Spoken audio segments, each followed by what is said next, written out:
This afternoon, I am opening a hearing on cybersecurity. We are going to examine the efforts to protect the American people from cyber threats, to protect our domains of .mil, .gov, and .com. We need to make sure that the American people know what our programs are, know what we're spending our money for, and also to make sure that we make wise use of taxpayer dollars so that there are no techno boondoggles. We hope to make sure we know how to help the private sector and to protect .com by real-time information sharing about threats and helping the private sector develop the secure technologies we need. We need to prevent hackers, nation states, and criminals from stealing our identities, cyber espionage, cyber sabotage against our online commerce or our critical infrastructure, track and disrupt the hackers, and prosecute them when possible. I have two goals for this hearing. First, I'm going to make sure that we protect the American people from cyber threats by working together across the government to protect, as I said, the domains of .mil, .gov, and .com. Second, I want to examine how agencies will use cybersecurity funding in the budget. The administration is requesting over $13 billion for fiscal 2014. In this very stringent environment, we are concerned about techno boondoggles. The government is often very good at spending money, but we need to make sure we spend the money well. Over the years, there have been failures and inefficiencies in government IT programs, and we don't want to happen as we move forward in this cyber domain. I call this hearing as the full committee chairwoman to work across the subcommittees to make sure there aren't stovepipes, to make sure as we look at this, the questions that we have related to governance, are we developing the right technologies to protect us? Are we investing in the workforce we need? And how do we protect our civil liberties? I am so proud of my subcommittee chairs. I want to acknowledge the work of Senator Durbin and the ranking member Cochran on defense. I want to acknowledge the work of Chairwoman Landrieu, her ranking member, Senator Coates, both with a great deal of expertise. For me, we will have the FBI and NIST, and my great Vice Chairman, Senator Shelby. This is a committee that is loaded with talent in this area, coming with enormous expertise from the authorizing committee. We have Senator Leahy from the Judiciary Committee, well-versed on the issues of law on cybersecurity and a staunch protector of our civil liberties. We have Chairwoman Feinstein on the Intelligence Committee. From Armed Services, we have Reed, Shaheen, Graham, and Blunt. We have the former chair of the Homeland Security Committee, Senator Collins, herself now a member of the Intel Committee. Rarely has a committee had so much talent coming together from both those of us from Appropriations as well as the authorizers. I hope that our country has a sense of urgency. We are already under attack. This is the new enduring war. We are in a cyber war every day. Every time someone steals our identity, steals our state secrets or our trade secrets, we are at war. We now see the growing nexus between cyber criminals and nation states, hacking our networks, planning disruptions of our business operations. Director Mueller of the FBI said that cybercrime will eventually surpass terrorism as our #1 threat to America. Secretary Hagel and General Dempsey continue to warn us against cyber as an insidious threat. These are such critical concern that the President Obama, in his recent meeting with the Chinese president, raised cybersecurity as one of our great international tensions between both countries. Now, last year, we tried to pass cybersecurity legislation. We all worked on a bipartisan basis. It was actually under the Collins-Lieberman bill. But it didn't happen. The president's issued an executive order, and But just because authorizing hasn't happened doesn't mean that nothing is happening. So in February, the President signed his executive order, and it improves real-time information sharing, protects critical infrastructure, provides critical infrastructure and cyber risk, and brings private sector experts into the federal service. Each one of these goes through a different subcommittee, but here today, we're going to do something pretty different. And I bring to your attention the President's fiscal 14 budget on the areas of cybersecurity.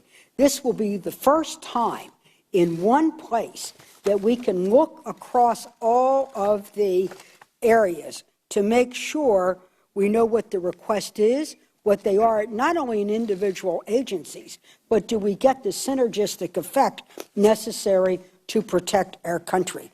It is significant that this document that you all have, which is a public document, that we have in one place, one-stop shop, really what the President is requesting. The President of the United States, in his budget message to Congress, has asked for $13 billion in order to execute the cybersecurity strategy across the agencies of the federal government. The purpose of this hearing today is to look at the cybersecurity threat. Not every program from the National Security Agency, not every program being run by Homeland or the Department of Justice or the great work being done by NIST. It is to focus on the cybersecurity. But it is a committee first, and I might say a Senate first. No other committee has tried to hold a hearing across the different domains, agencies, and smokestacks, and also to do it in an open, public way. And the expertise, as I said here, from both the subcommittee chairs and the authorizing is stunning. So we know that we're going to be able to do it. The President has asked for $13 billion, $9.3 billion in the Department of Defense, $1.3 billion in Homeland Security, $670 million in Justice, primarily the FBI, and NIST $215 million. NIST has never seen $215 billion. That's the defense guys. Today we'll hear from our government's lead people in this, General Alexander, the Director of the National Security Agency and the head of Cyber Command, Rand Beers, the Acting Deputy Secretary of Homeland Security, Dr. Gallagher, the Acting Deputy Secretary of Commerce, but the Director of NIST, and Richard Feely, the FBI Executive Assistant Director in charge of Criminal, Cyber, and Response and Service Branch. I also want to acknowledge that in the last several days, many intelligence issues have been in the press. In my CJS, and I understand that these are issues that are very much on the public's mind and members of the Senate. Last week, in my Commerce Justice hearing, with the Attorney General, this topic, particularly our surveillance program, came up. I pledged to Senator Shelby, a former chair of the Intelligence Committee, well versed on the topic, not of the surveillance, but on this, that we would have a full committee hearing on that particular program. That's not today. That's for another day. I understand that our colleague, Senator Feinstein, the chair of the Intelligence Committee, has scheduled a briefing for all senators tomorrow. And Senator, this is the second hearing that Senator Feinstein has opened up the Intelligence Committee for a briefing for all senators to be able to participate. After the Feinstein meeting tomorrow, if Senator Shelby continues to recommend that this committee hold a hearing on this matter, I will be happy to comply. And I pledge that to you, sir. I did it last week and so on. But we'll see if it's necessary. And if deemed so, we certainly will.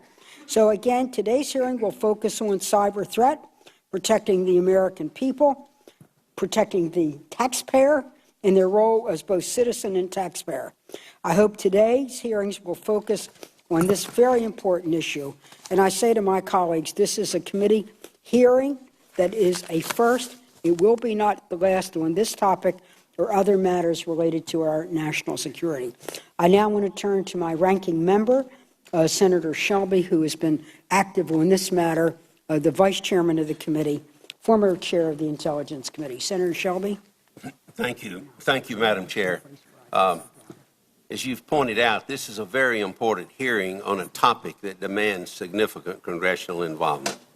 The cyber threat, as we all know, is increasing and becoming more challenging as our adversaries grow bolder and more capable. We've seen recent and stark reminders of the threat with constant cyber attacks on the financial sector, the Chinese hacking of the New York Times and Wall Street Journal, Iranian attacks against the Saudi oil company, and reports that information on our most advanced weapons systems were stolen by the Chinese. Earlier this year, an information security company publicly reported that Chinese attackers are running an extensive cyber espionage campaign with the likely support of the Chinese government. More recently, the same company exposed Iranian hacking in the U.S.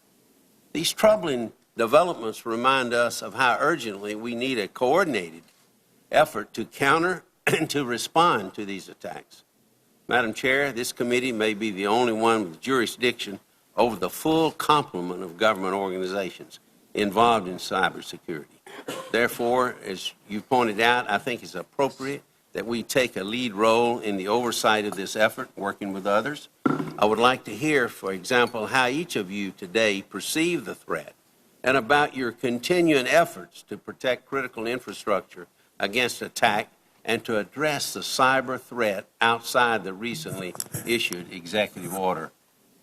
Cybersecurity is an immediate priority, but the framework envisioned in the executive order will take time to develop and probably even longer to implement. There are still areas that need more attention and may require legislation, such as information sharing. Additionally, the working relationship between the government and the private sector is still a work in progress. Funding requirements also remain unclear in this time of fiscal uncertainty. Clearly, a lot needs to be done. I look forward today from hearing from our panel of witnesses, and perhaps they can suggest some of the best way to protect government systems and information as you partner with industry to strengthen our cyber infrastructure across the board. Thank you, Madam Chair. Thank you, Senator. Now we'll turn to our witness panel, and then we'll go to questions, starting with myself and Senator Shelby, and then the regular order that we follow in the order of arrival. I'd like to suggest that General Alexander go first, followed by Mr. Beers, Mr. McFeely representing Justice, and Dr. Gallagher, you're the wrap-up guy. General Alexander, the microphone is yours. Senator, thank you very much. I think what you and Senator Shelby have pointed out with respect to cyberspace is absolutely important for us to discuss. The threats that we face today continue to grow. You know, it takes for the government a team to work this. So before I go any further, I do want to point out that the team is here, and it's great to be part of that team because no one government department or agency can do it itself. For us, it's going to take the partnership between Homeland Security, between the FBI, and with support of NIST, and especially on the executive order that Senator Shelby brought up, for us to work together. You know, when I look at what's going on in cyberspace and the capabilities that are growing, this is an incredible opportunity for us as a nation and for nations around the world. The technical capabilities that we have when you look at what our children are using, the iPhones, the iPads, the ability for education, this is a tremendous time. When we look at what we can do with this with respect to medical care in the future, it is a bright future for us.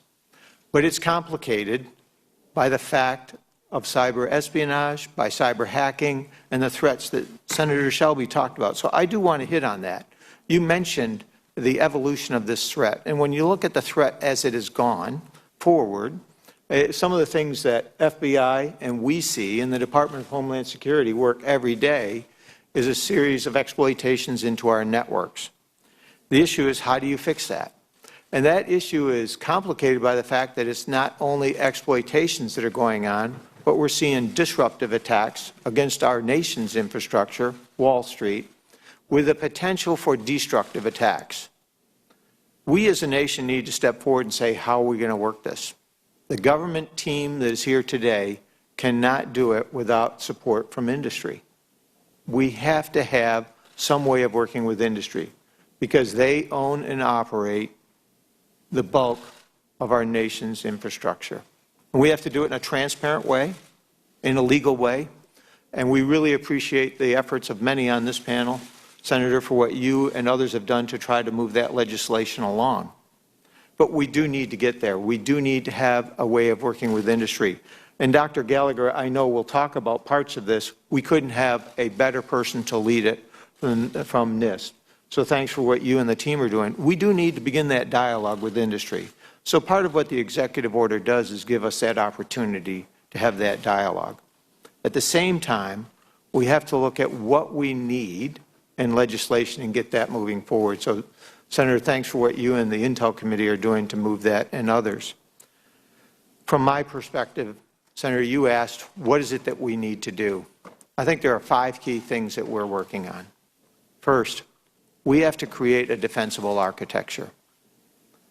Both the intelligence community and the Defense Department are moving forward on what we call the cloud architecture, a joint information environment for the Defense Department and the Intel community's IT environment. Same thing for both communities, moving forward to what is a more defensible architecture. And I think we need to move there. So that's the first thing. Second, we need to be able to see what's going on in cyberspace so that we can work with industry and amongst ourselves. Because getting information after an attack only allows us to police it up. We have to have some way of stopping it while it's going on, so we need to be able to see it. We need a concept for operating in cyberspace, not just within the Defense Department, but amongst all 3 of us, because we all have a role in this, and we all play vital roles, from the Department of Homeland Security's role for recovery and working with commercial industry to the FBI's law enforcement and investigative things to the Defense Department's responsibility to defend the nation. We have to bring those together and then reach out to say, now how is that going to work with industry? And how can we share information that is vital to our common defense? We have to do that. We need trained and ready forces.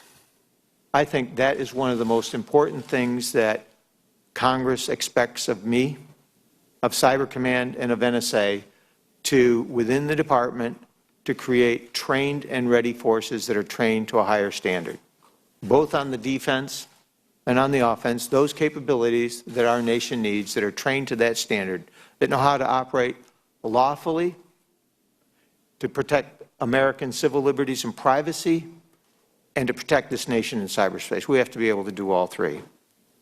And we have to have a capacity to act when authorized, the rules of engagement and the other authorities. We're working those 5. From my perspective, the men and women of Cyber Command and NSA, we have tremendous technical talent. We really do. And these are great people. Our nation has invested a lot in these people. They do this lawfully. They take compliance oversight, protecting civil liberties and privacy and the security of this nation to their heart every day. I could not be more proud of the men and women of NSA and Cyber Command. What we now need to do is take the next step in moving that forward. That's all I have at this time, Senator. I'll defer now to my colleague, Mr. Beers. Thank you, General Alexander. Chairwoman Mikulski, Ranking Member Shelby, and other distinguished members of the committee. We all welcome this opportunity to appear before you. As you said, Senator Mikulski, this is a unique opportunity to talk about the range of cybersecurity activities across the government, and we welcome that. As most of you know, cybersecurity is one of the 5 major missions of the Department of Homeland Security, and one that we take very seriously. The threats that we face are varied, and serious. And in that regard, our mission focuses in two primary areas. They are to protect the federal civilian networks and to work with the private sector to protect America's critical infrastructure. In that regard, and as the chairwoman mentioned, the President's policy initiatives for the year ahead are to secure federal networks, to protect critical infrastructure, to improve incident response, to engage internationally, and to shape the future. With respect to the first, this is one of the major areas that DHS is responsible for. We are investing about $600 million in protecting federal networks through our intrusion protection systems and through our continuous diagnostics and mitigation systems. We are also working heavily with America's critical infrastructure, both public and private. We're working under the executive order with our partners in NIST to create the cybersecurity framework, and this is, as you know, an important initiative on our part. The executive order, as you know, is the administration's effort after an attempt to get legislation last year. That isn't to say that we still aren't interested in getting that legislation, and that's certainly something that we want to talk about in the time ahead. In addition to that, we're working to improve incident response, working with our partners in the FBI and with the National Security Agency. This is a call to one, call to all initiative in which we work together both in our headquarters and our operations center in terms of sharing information and where we work together in the field in the deployment of teams to go to particular sites of particular incidents in order to determine what happened and in order to be able to provide information to other parts of the private sector that will help them prevent the same kind of an incident from occurring.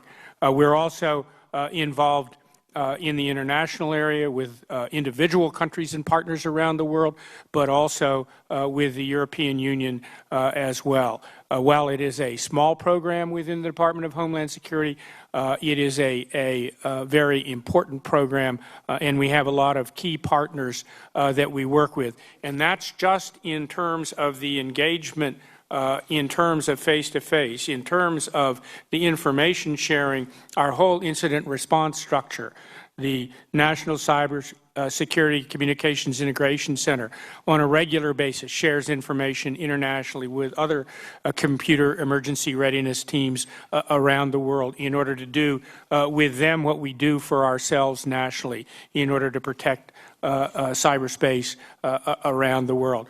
And finally, we work in terms of our research and development and other activities to try to shape the future. This is an important effort that's ongoing, one in which, as General Alexander said, we couldn't do if we were doing it individually in DHS. It takes all of us here at the table to make this work, and I want to thank you for the opportunity to speak with you today and to talk about DHS programs and our teamwork together. Thank you. Good afternoon, Madam Chairwoman, Vice Chairman Shelby, and members of the committee. It's difficult to overstate the potential impact cyber threats pose to our economy, our national security, and the critical infrastructure upon which our country relies. That's why the FBI, along with our key partners sitting at the table here, are strengthening our cyber capabilities in the same way we enhanced our intelligence and national security capabilities in the wake of 9/11. I want to talk briefly about what the FBI's response has been, but I echo both of these two gentlemen's comments that this is a whole-of-government approach when it comes to addressing this issue. In the last year, within the FBI, we have undergone a paradigm shift in how we conduct cyber operations. While we previously watched, collected information, and added to our understanding of the adversary's intentions, we did not always take action by seeking to disrupt them as we might in a counterterrorism case. We are now working with our partners, successfully disrupting and impacting the individuals behind the keyboard who have made it their mission to attack, steal, spy, and commit terrorist acts against our nation and its citizens. Instead of watching foreign countries steal our intellectual property, we're going out to companies and trying to prevent it. For example, working with DHS, we now routinely provide private industry and our law enforcement partners overseas with IP addresses that are responsible for launching attacks against our country. Just last week, the FBI, Microsoft, and the financial services industry conducted separate but coordinated operations to successfully disrupt more than 1,000 botnets, networks of compromised computers that had been infected with a malware known as Citadel. The botnets were part of a massive global cybercrime operation estimated to be responsible for more than $500 million in financial fraud. These actions are part of a larger U.S. government strategy led by the National Cyber Investigative Joint Task Force, or NCI-JTF, to target botnet creators and distributors. They exemplify how the FBI and our partners are using private-public partnerships, both domestically and internationally, to protect the public from cyber criminals. At the NCI-JTF, which serves as the deconfliction center on cyber threat investigations, among 19 U.S. and 2 international agencies, the government is coordinating its efforts at an unprecedented level. This coordination involves senior personnel at key agencies. While it is led by the FBI, it now has deputy directors from the National Security Agency, DHS, CIA, the U.S. Secret Service, and U.S. Cyber Command. We must recognize that to work together, we have to make sure that we keep pace and surpass the capabilities of our cyber adversaries. As General Alexander described earlier, the leaders of the FBI, DHS, and NSA met last fall and clarified the lanes in the road to cyber jurisdiction. And I believe that the collective opinion among the worker levels is that there is now an unprecedented level of cooperation not seen since the immediate post-9/11 era. In addition to strengthening our partnerships in government, we have significantly enhanced our collaboration with the private sector. As part of that outreach, we have begun to provide industry partners with classified threat briefings and other information and tools to help repel intruders. Among these tools is a new platform we are developing for trusted industry partners to report cyber incidents to all of government in real time. Known as iGuardian, it is based on the successful Guardian terrorist threat tracking and collaboration system developed after 9/11. We are also developing an automated malware analysis tool to which law enforcement and industry partners could submit samples of malware for triage and analysis. We expect an unclassified version of this system to be piloted with the private sector this fall. And while we have been primarily focused on cyber intrusions, which we see as the greatest cyber threat to our national security, we are working with our state and local law enforcement partners to identify and address gaps in the investigation and prosecution of Internet fraud crimes. The FBI, the U.S. Secret Service, should not bear all responsibility for this. We believe that there is a huge space for our state and local partners to join us in this fight. To address these gaps, we have developed a pilot program in collaboration with the International Chiefs of Police and other law enforcement organizations to enhance the Internet fraud targeting packages that the FBI's Internet Crime Complaint Center, or IC3, currently provides to state and local law enforcement for investigation and potential prosecution. I thank you for the opportunity to be here today and look forward to answering questions. Dr. Gallagher. Great, thank you. Chairwoman Mikulski and Vice Chairman Shelby, members of the committee, it's a distinct pleasure to be here today to join my colleagues to talk to you about cybersecurity. Since I'm batting cleanup, I want to touch quickly on just 2 topics. First is the all-of-government approach. Good teamwork is based on playing your position, and the NIST position is based on our mission. We are a measurement science and standards organization, and our role is to support industry, the owners and operators of this infrastructure, as they respond to the information that they get from our intelligence community, from our law enforcement community, and from Homeland Security. This is a top priority for NIST, and our 2014 budget request, there's a $24 million increase to cybersecurity R&D programs at NIST. This is on top of our making our total investment of $68 million. This funding enables our R&D performance in a number of critical areas, including the National Initiative for Cybersecurity Education, an interagency effort, the National Strategy for Trusted Identities in Cyberspace, the National Cybersecurity Center of Excellence, and implementation of Executive Order 13636, improving critical infrastructure cybersecurity. Secondly, I'd like to give you a quick update on the executive order. As many of you know, under the order, NIST has been directed to work with industry to develop a framework of cybersecurity practices, methods, and so forth that supports the performance goals established by the Department of Homeland Security. For this to be successful, two major elements have to be part of the approach. First is an effective partnership between the agencies, and that is occurring. In fact, we memorialized this with a memorandum of understanding between DHS and NIST, and with close working collaborations with my colleagues here. And secondly, the cybersecurity framework must be developed through a process that is industry-led, open and transparent to all of the stakeholders. Because it is by having industry develop their own practices that are responsive to the performance goals that we end up with an output that is technically robust because it draws on their expertise and is aligned with business interest and practice. This is not a new or novel approach for NIST. We have utilized a similar approach in the recent past to address other national priorities, including smart grid and cloud computing. Madam Chair, I appreciate the challenge before us.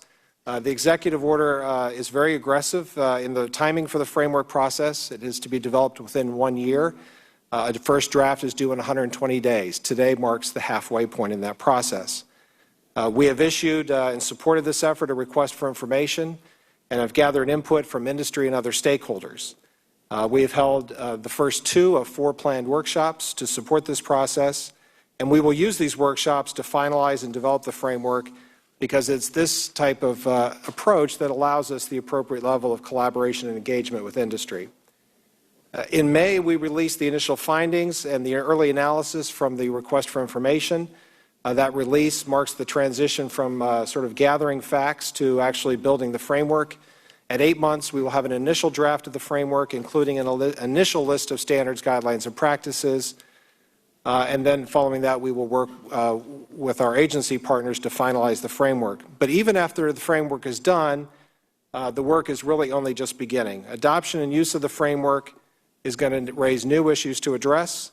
The goal at the end of this process is for industry to adopt the framework themselves, so it becomes an ongoing process that enhances cybersecurity. The President's executive order lays out an urgent and ambitious agenda, but it is designed around an active collaboration between the public and private sectors, and I wholeheartedly believe that partnership is the essential ingredient for its success. In short, the cybersecurity challenge, both in the .gov and in the .com domain, is greater than it has ever been. Active collaboration among the private sector and between the public and private sectors is really the only way we can meet this challenge, leveraging both sides' roles, responsibilities, and capabilities. And we have a lot of work, and I look forward to working with this committee to make it happen. Thank you. Thank you very much, Dr. Gallagher, and all who, all 4 witnesses. Today, the way we'll function is we'll follow the 5-minute rule. We'll go in order of arrival. We also know that this hearing does not preclude the subcommittees from also continuing their own hearings where they will even probe more deeply.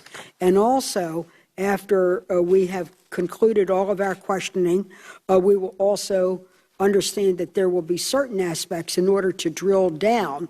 We will also have an additional classified forum this afternoon in the classified section in the Visitor Center. But now we'll be in full and open session, not precluding further hearings by the subcommittees. General Alexander, well, to all, just to reiterate the President's budget, the President has requested $9.2 billion for defense, $1.2 billion, almost $1.3 billion for Homeland Security. For all of justice, including FBI, $589 million, $215 million for commerce, primarily in NIST, the National Science Foundation, $197 million, GSA, $50 million, Department of State, $37 million. When one hears $13 billion, that is a lot of money. However, we are in an enduring war where our citizens are under attack from identity theft to state secrets, trade secrets, business secrets, etc. But our question today is, $13 billion adequate in the various areas? And number one, and number two, when we spend the $13 billion, will we also avoid the kind of things where sometimes we throw money at a new problem? Sometimes and often we have what I call techno boondoggles. We've seen it at the FBI in the past. We've seen it at Homeland Security in the past. We've seen it at DOD. So this is what we're doing. But let's go right to the President's request and the purpose. As I understand from the administration's priorities, the administration's priority, and if you look at his budget statement to us, secure the federal networks, lead by example and make sure our networks are safe and secure, protect critical infrastructure, improve incident response, engage internationally. Number three, shape the future. General Alexander, you will be getting, if we pass this budget, where the request is for $9 billion. I understand that 3.5 will be to protect the DOD network. We understand that.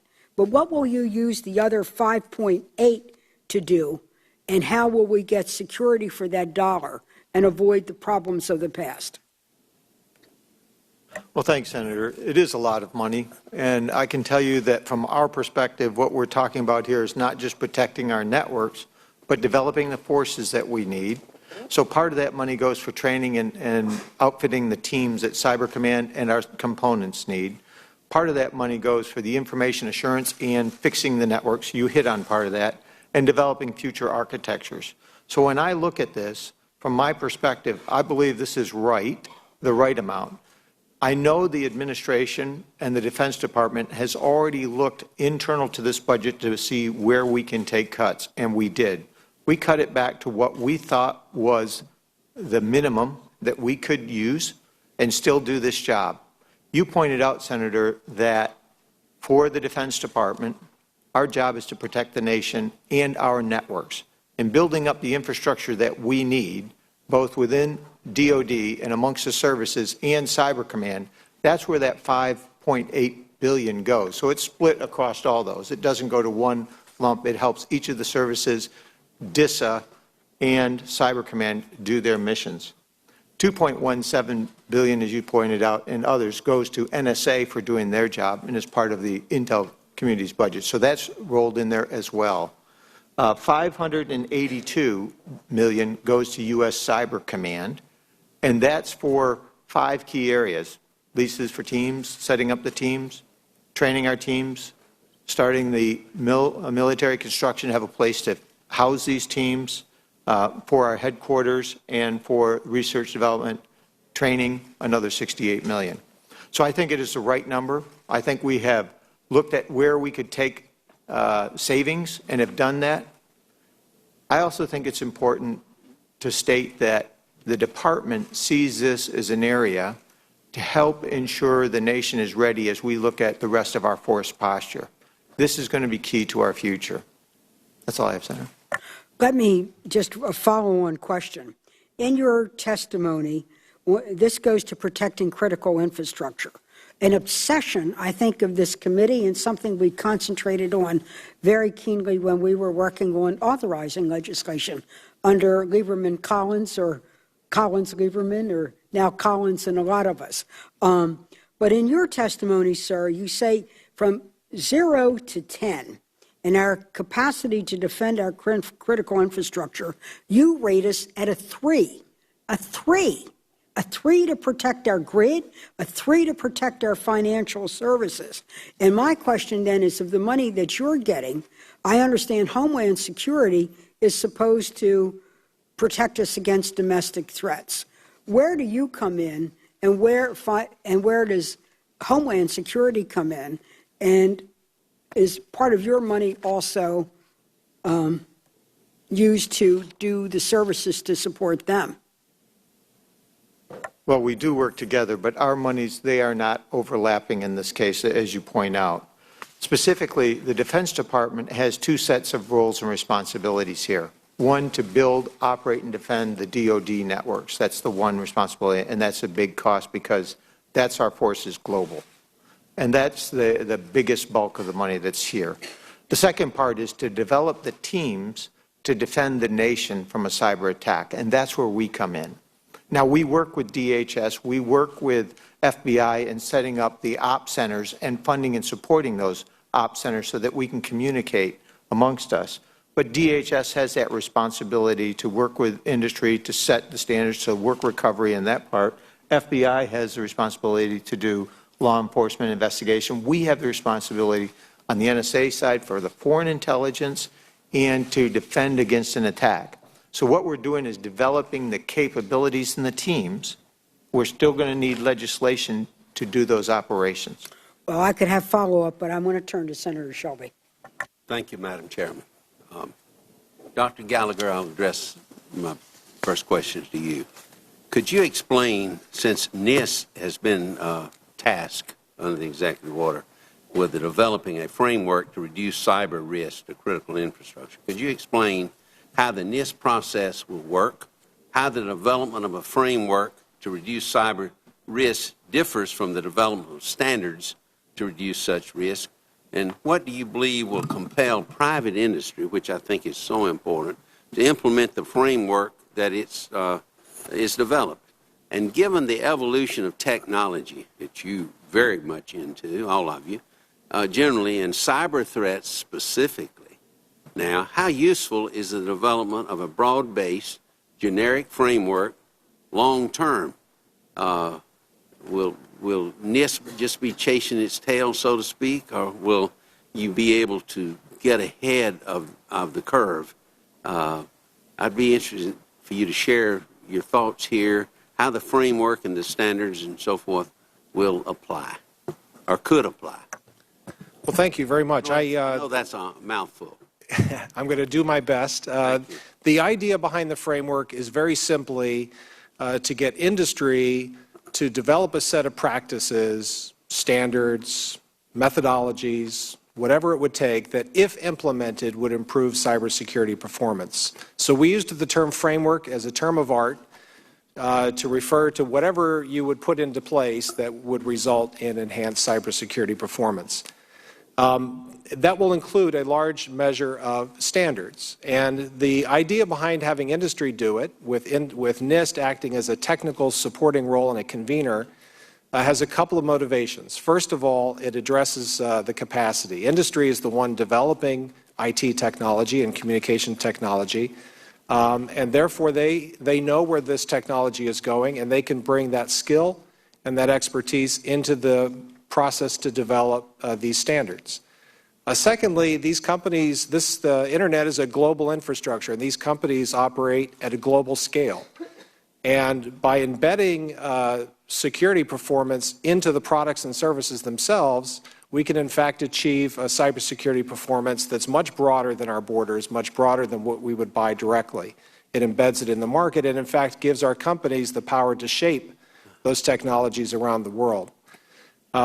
In terms of chasing our tail, I think in a time when this technology is moving so quickly and when the threat environment is changing right in front of us, this is going to be an ongoing challenge. But I think the bottleneck can't be NIST. We are simply not large enough to support this on our own. Our role really has to be viewed as, did we help industry come up with a vehicle where they can organize and be responsive to this? That's the only way sufficient technical capacity can be brought to bear, in my view.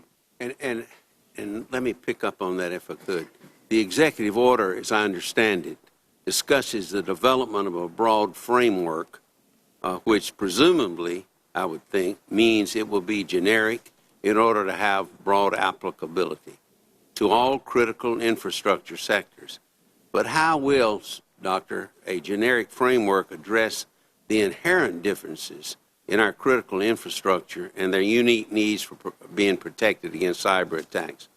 In other words, if we're not addressing sector-specific needs, how can we be sure that we're actually helping protect any of these industries from a cyber attack? And lastly, in this same vein, how do you bring industry on board? Because they have systems, trade secrets, formulas, everything, you name it, to protect. And the government would have to protect those and should. How would that work? So you're exactly right, and I think that the challenge, the question you asked about, industry's capacity to come together and carry this out is actually the central question. How generic and how sector-specific this framework looks is, in fact, the exact question that the participants in the framework are tackling. The good news is that, in spite of the strong differences across sectors, looking at energy or agriculture or transportation and so forth, they are dependent on a core set of communication and IT technologies. And one of the big advantages they have to working together to set a common platform is that they can drive that performance into the market, and they can buy these computer services and IT equipment at better cost because they're helping to shape the entire market. And that really gets to one of the questions you raised earlier, which is how do you drive adoption of this framework? I think the bottom line is doing good cybersecurity has to become good business. In the end, this is all going to be about alignment. These framework practices have to be compatible with profitable and well-run companies. And that's really, it may very well turn out that the framework discussions are more about management and business practices than they are about technical controls. And that's okay if it helps us achieve the level of performance we're looking for. Thank you, Madam Chair. Senator Leahy. Thank you, Madam Chair. Like most Vermonters, I've had a lot of concern about Section 215 of the Patriot Act, Section 702 of the Foreign Intelligence Surveillance, the FISA. We've had a number of common sense proposals in the Judiciary Committee to improve these provisions, but the intelligence community has told us that really we obviously don't have the ability as simple senators to know anything as well as you do, and so they do not need changes. Been told they're critical to our counterterrorism efforts. Congress shouldn't tinker with them at all. We should simply trust you to use them the right way, and they shouldn't be made permanent. I don't think that's wise. I think that there should be sunset provisions, and we should look at them periodically, and we should actually debate them in a free and open society. Now, we have information recently declassified by the Director of National Intelligence, and I'm not going into questions of whether he completely contradicted himself in a couple of answers, but taking what he's recently declassified, it appears that Section 702 collection said it was critical to disrupting the Zazi case in New York City. But it's not clear that data collected pursuant to Section 215 of the Patriot Act was similarly critical or crucial. So, General Alexander, let me ask you, aside from these two cases, has the intelligence community kept track of how many times phone records obtained through Section 215 of the Patriot Act were critical to the discovery and disruption of terrorist threats? I don't have those figures today. Are those figures available? We are going to make those figures available. How soon? We promised, over the next week, it would be our intent to get those figures out. I've talked to the Intel Committee on that yesterday. I think it's important to note wait a minute. You talked to the Intel community about this yesterday, but you didn't have the figures yesterday. I gave an approximate number to them in a classified, but it's dozens of terrorist events that these have helped prevent. Okay, so dozens. Now, we collect millions and millions and millions of records through 215, but dozens of them have proved crucial, is that, or critical in your Yeah, words, is that right? Dozens? For both here and abroad, in Okay. disrupting or contributing to the disruption Out of of terrorist those, attacks. out of those millions, dozens have been critical. That's correct. Would you give me the specific, even if it has to be classified, the specific cases you're talking about? We will, but we're going through the Intel Committee to do this. Tomorrow, I'll give as clear as we have vetted precisely what we've done on each of those. And the reason that I want to get this exactly right, Senator, is I want the American people to know that we're being transparent in here. Well, and no, that we're no, being no, exactly you're not giving it to the American people. You're giving it a classified to specific members of Congress. Is that correct? Well, there's two parts. We can give the classified, that's easy. But I think also for this debate, what you were asking, and perhaps I misunderstood this, but I thought you were also asking what we could put out unclassified. And so the intent would be to do both.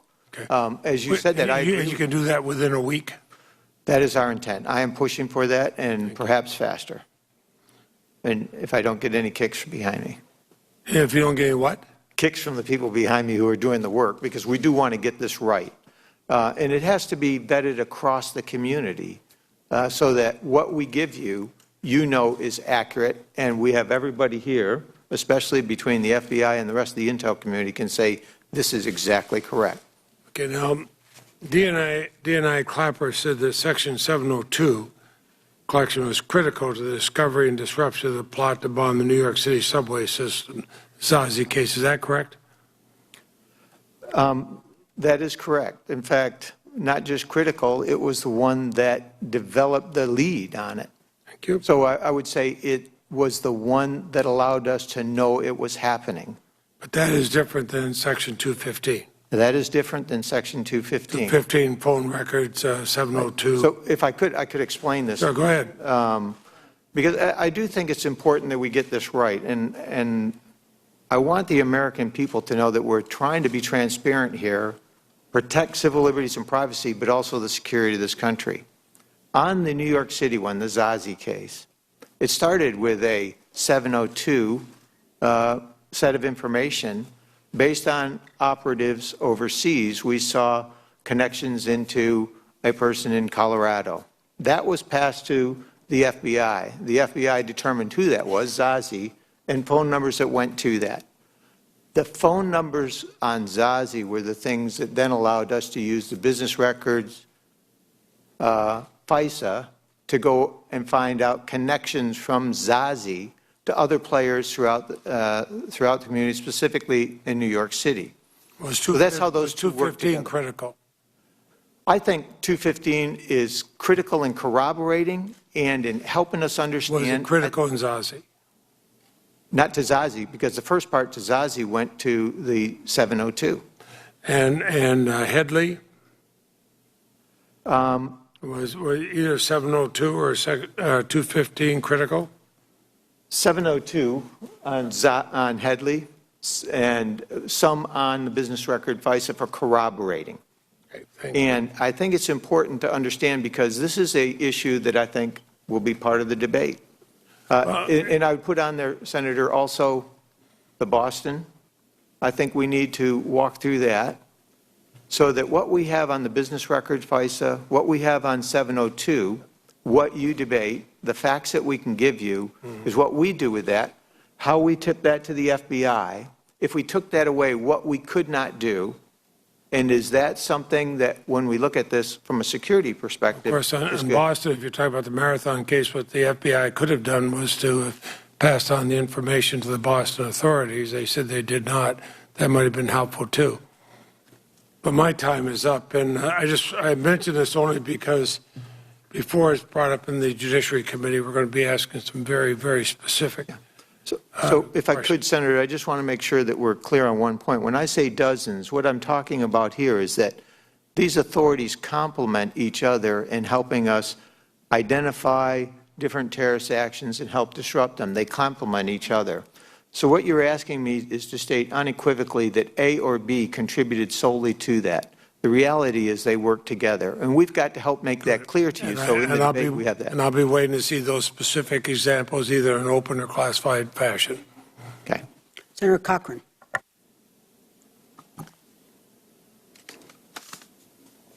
Madam Chair, thank you. Let me first ask General Alexander, in testimony that was received by the Armed Services Committee, there was a discussion about how to provide incentives to talented military personnel who might be interested in the cybersecurity field to become involved.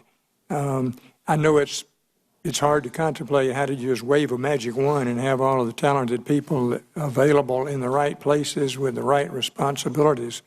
What do you see as a first step in trying to get an infrastructure of leadership organized appropriately to carry out these missions? Senator, thanks. I think the most important part, top to bottom, is the training.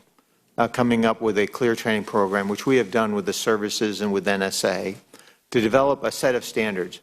I think the training in and of itself helps us build a great cyber force.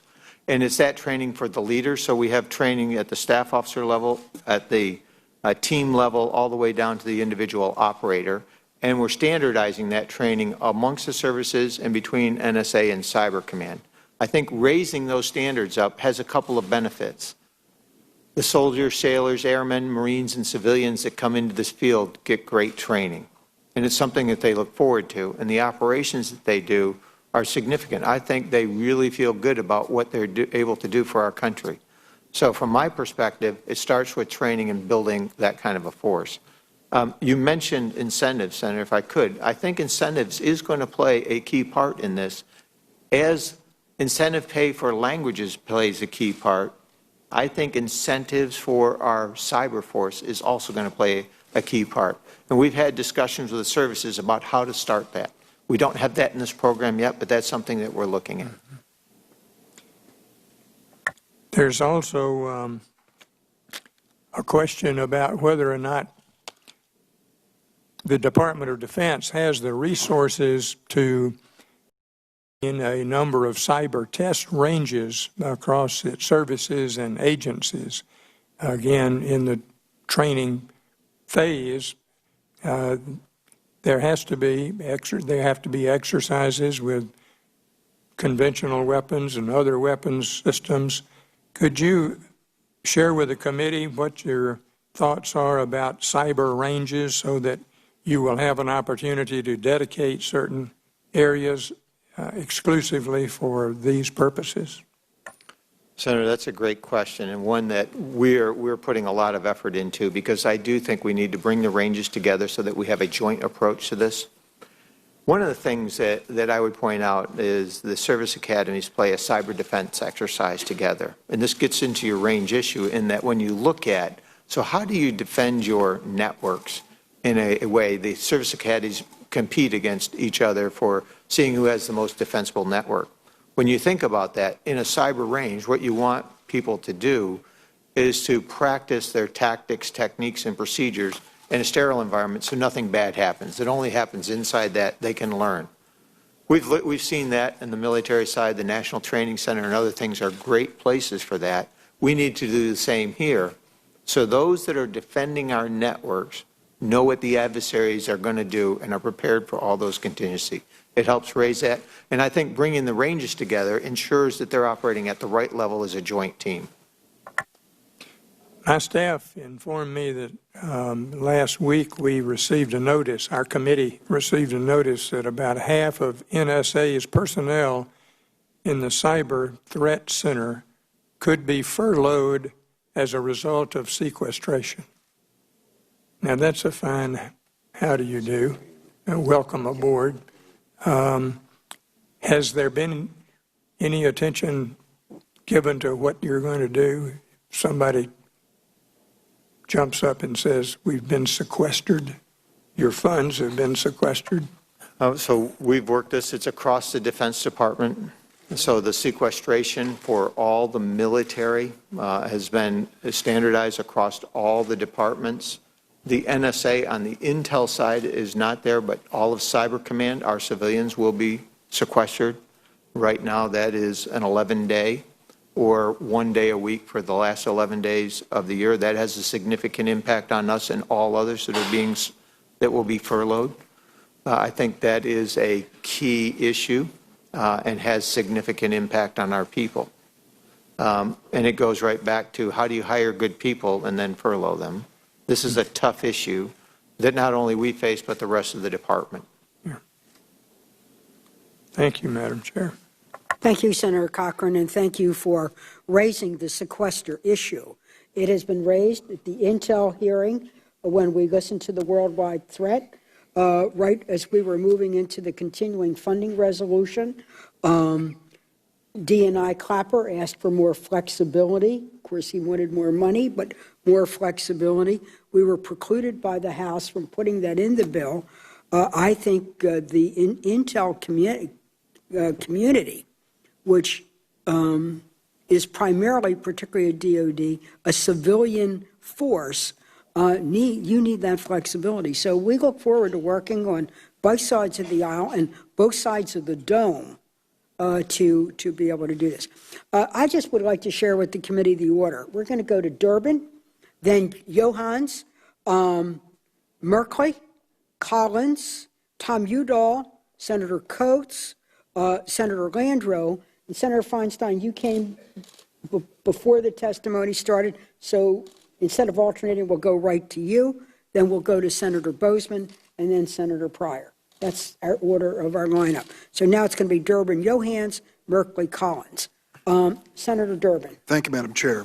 And thanks as well to Senator Mikulski for bringing the cyber issue into sharp focus for the entire Senate with our bipartisan briefing.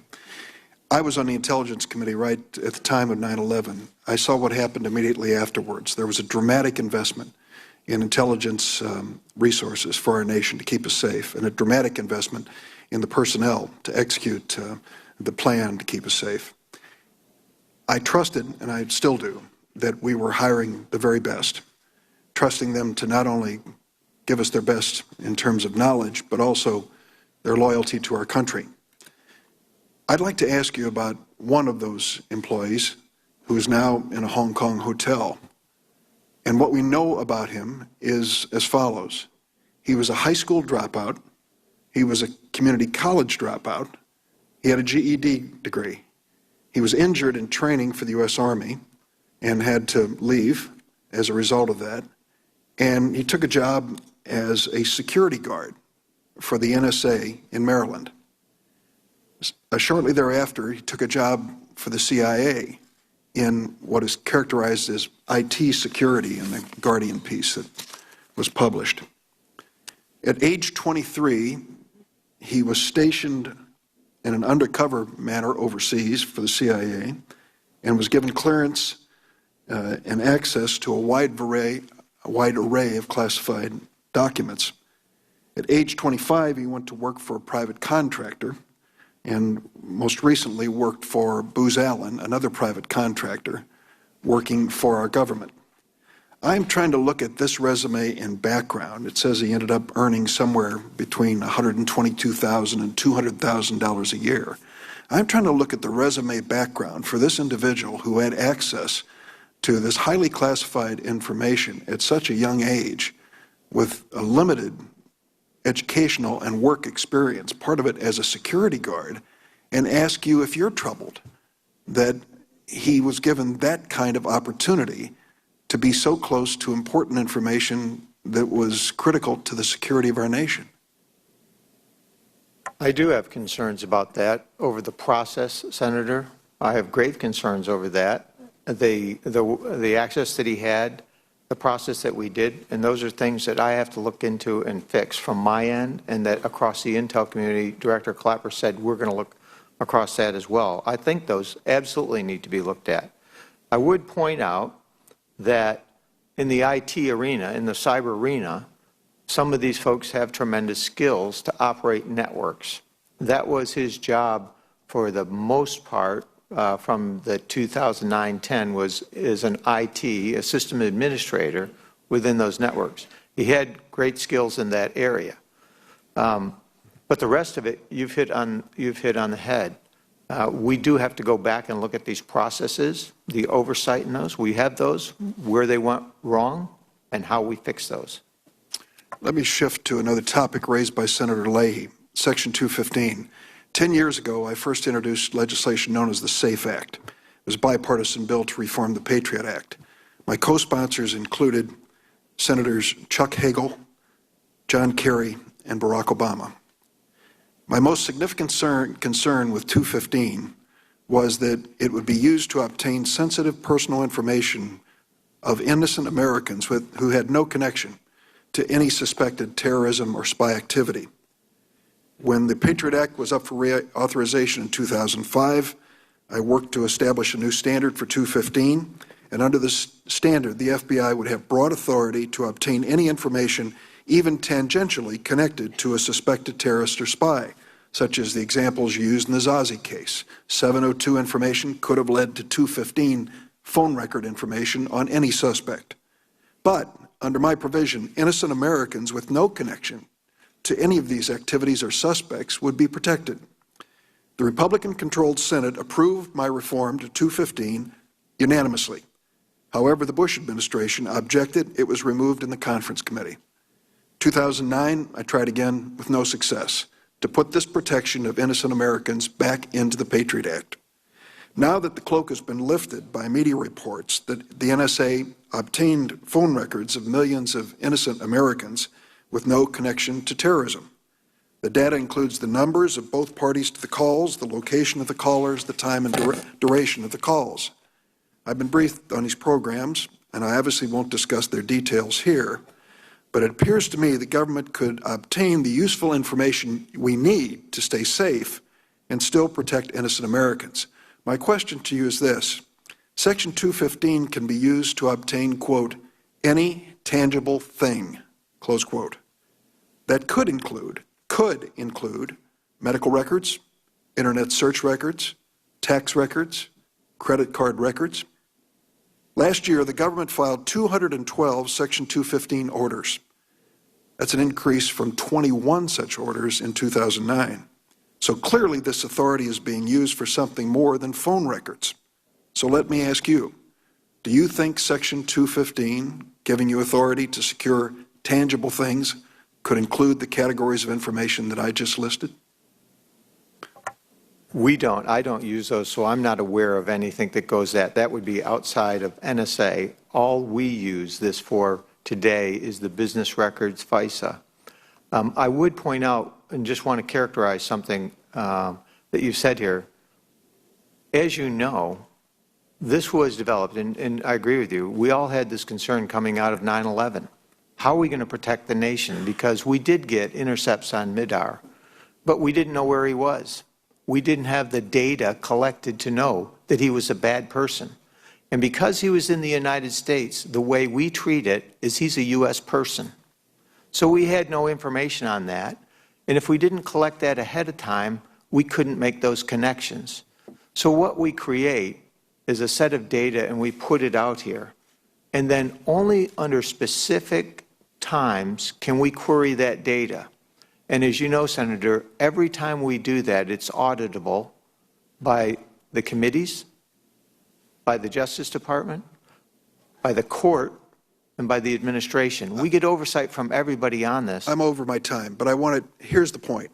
If you knew that a suspect had made a call into area code 312, the city of Chicago, it certainly defies logic that you need to collect all of the telephone calls made in the 312 area code on the chance that one of those persons might be on the other end of the phone. Now, if you have a suspected contact, that to me is clear. I want you to go after that person. Right. What I'm concerned about is the reach beyond that affects innocent people.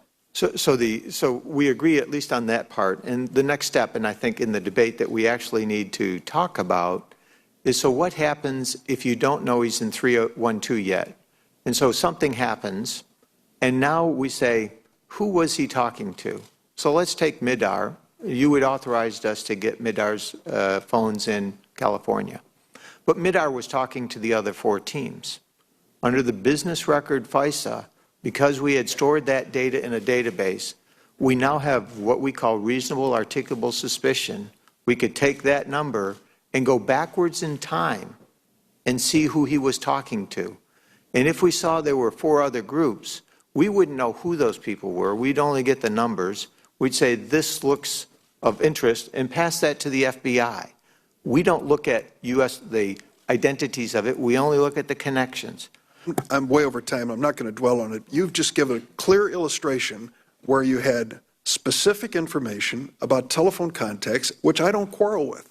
What I quarrel with is collecting all of the information in California on telephone records to try to find that specific case. That, to me, seems overly broad. Thank you very much. Senator Johans. General Alexander, I want to talk to you about Cyber Command, but Senator Durbin has raised a very interesting question. And let me just follow up on this. Would this lead, the scenario that he has laid out, would it lead to a telephone record search for all of Omaha, or walk us through that? So the methodology would be, let's put into a secure environment called detail records.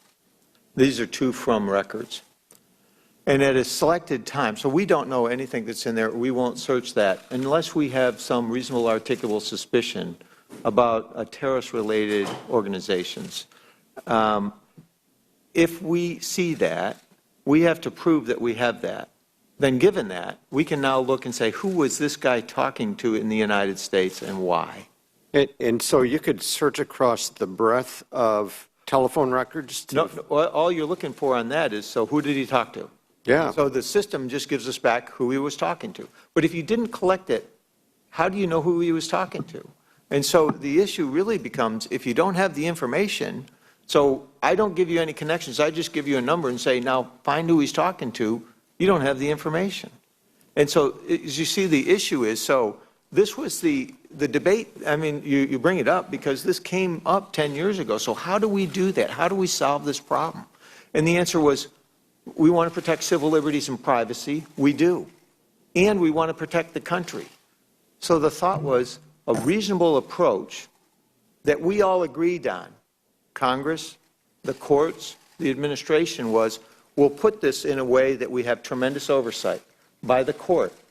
And so every time your people, a small set of those, can go in, they have to have a reason to go in and look at the data. And when they get something out, they have to look at it and say, does this meet a reporting guidelines, and put that report.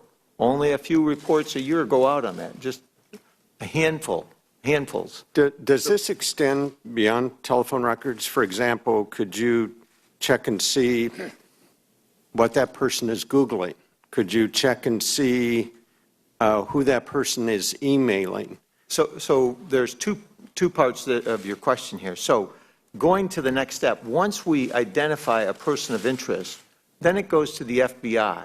The FBI will then look at that and say, what more do we need to now look at that individual themselves? So there are issues and things that they would then look at if passed to them. So the answer to the question is yes. Yes, you could. I mean, you can get a court order to do that. So in either case... But would that take a court order? It would. To do any kind of search in these areas on a U.S. person, you have to have a court order. So now you've gotten into phone records. You've gotten into who they might be Googling. You've gotten into who they might be emailing.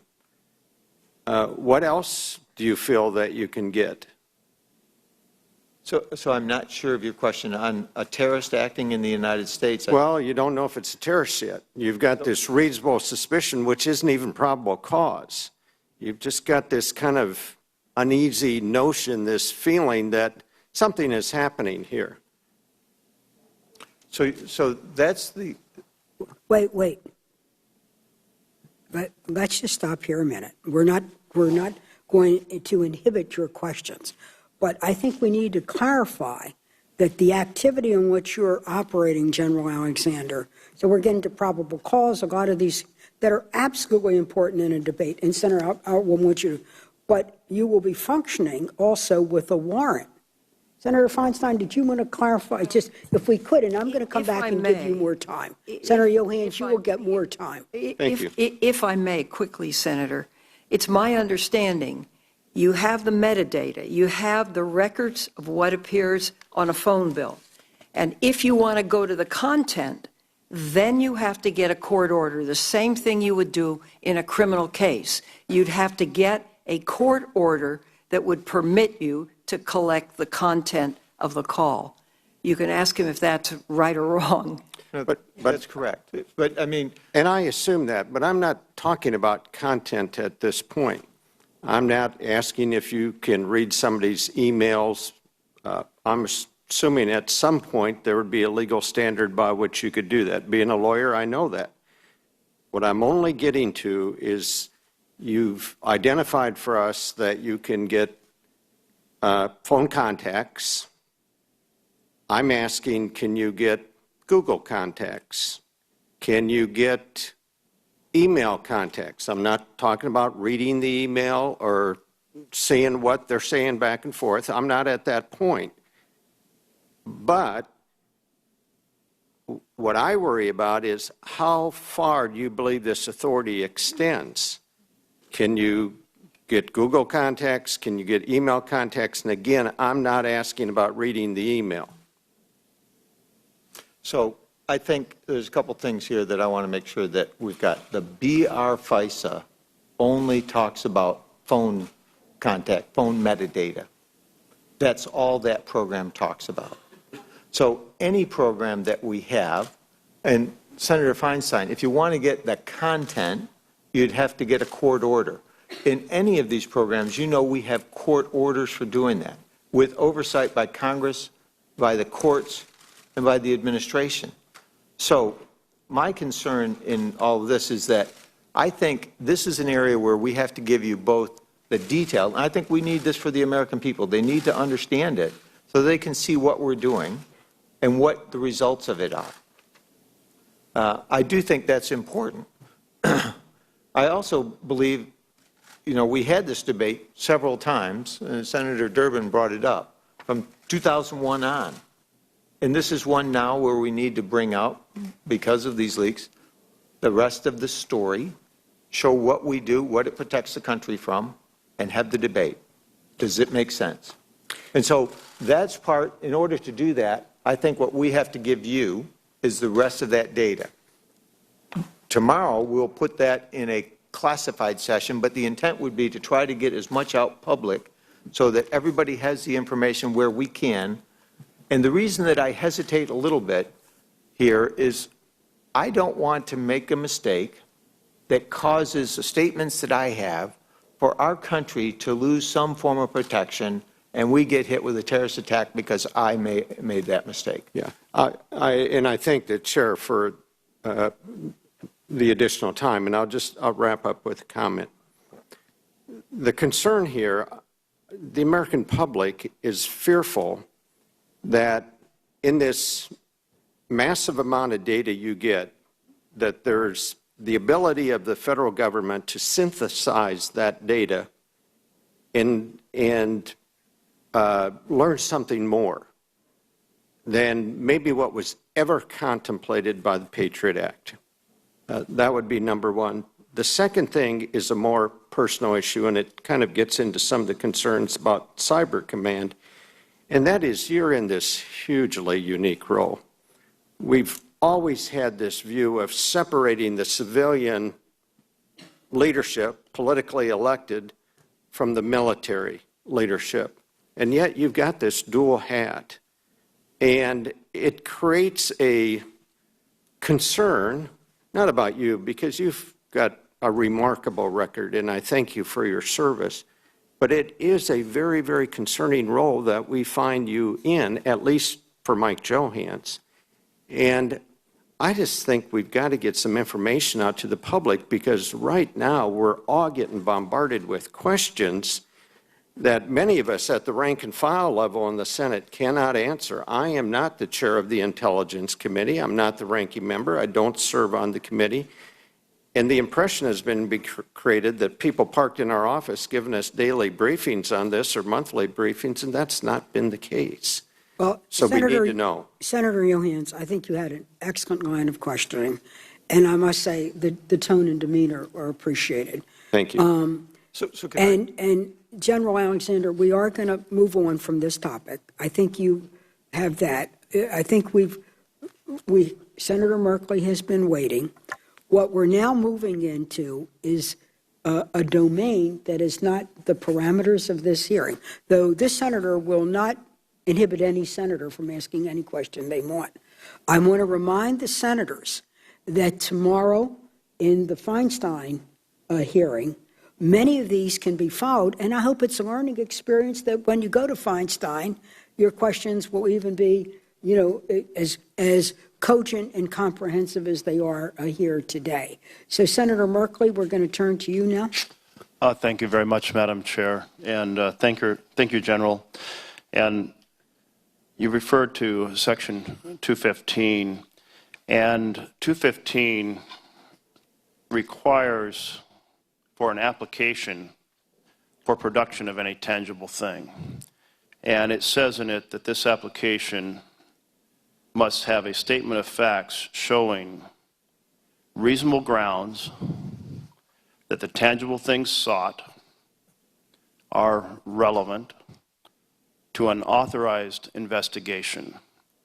So we have several standards of law embedded in this application: a statement of facts, reasonable grounds,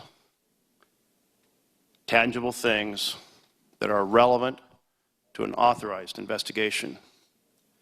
Now, as it's been described in this conversation and in the press, the standard for collecting phone records on Americans is now all phone records, all the time, all across America. How do we get from the reasonable grounds, relevant, authorized investigation, statement of facts, to all phone records, all the time, all locations? How do you make that transition, and how has the standard of the law been met? Well, so this is what we have to deal with the court, and I think that we go through this court process. It's a very deliberate process where we meet all of those portions of the 215. We lay out for the court what we're going to do, and to meet that portion that you just said, the answer is we don't get to look at the data. We don't get to swim through the data. And let me stop you there, because these are requirements to acquire the data, not to analyze the data, to acquire the data. This is the application, acquire the data. So here I have my Verizon phone, my cell phone. What authorized investigation gave you the grounds for acquiring my cell phone data? I want to make sure I get this exactly right.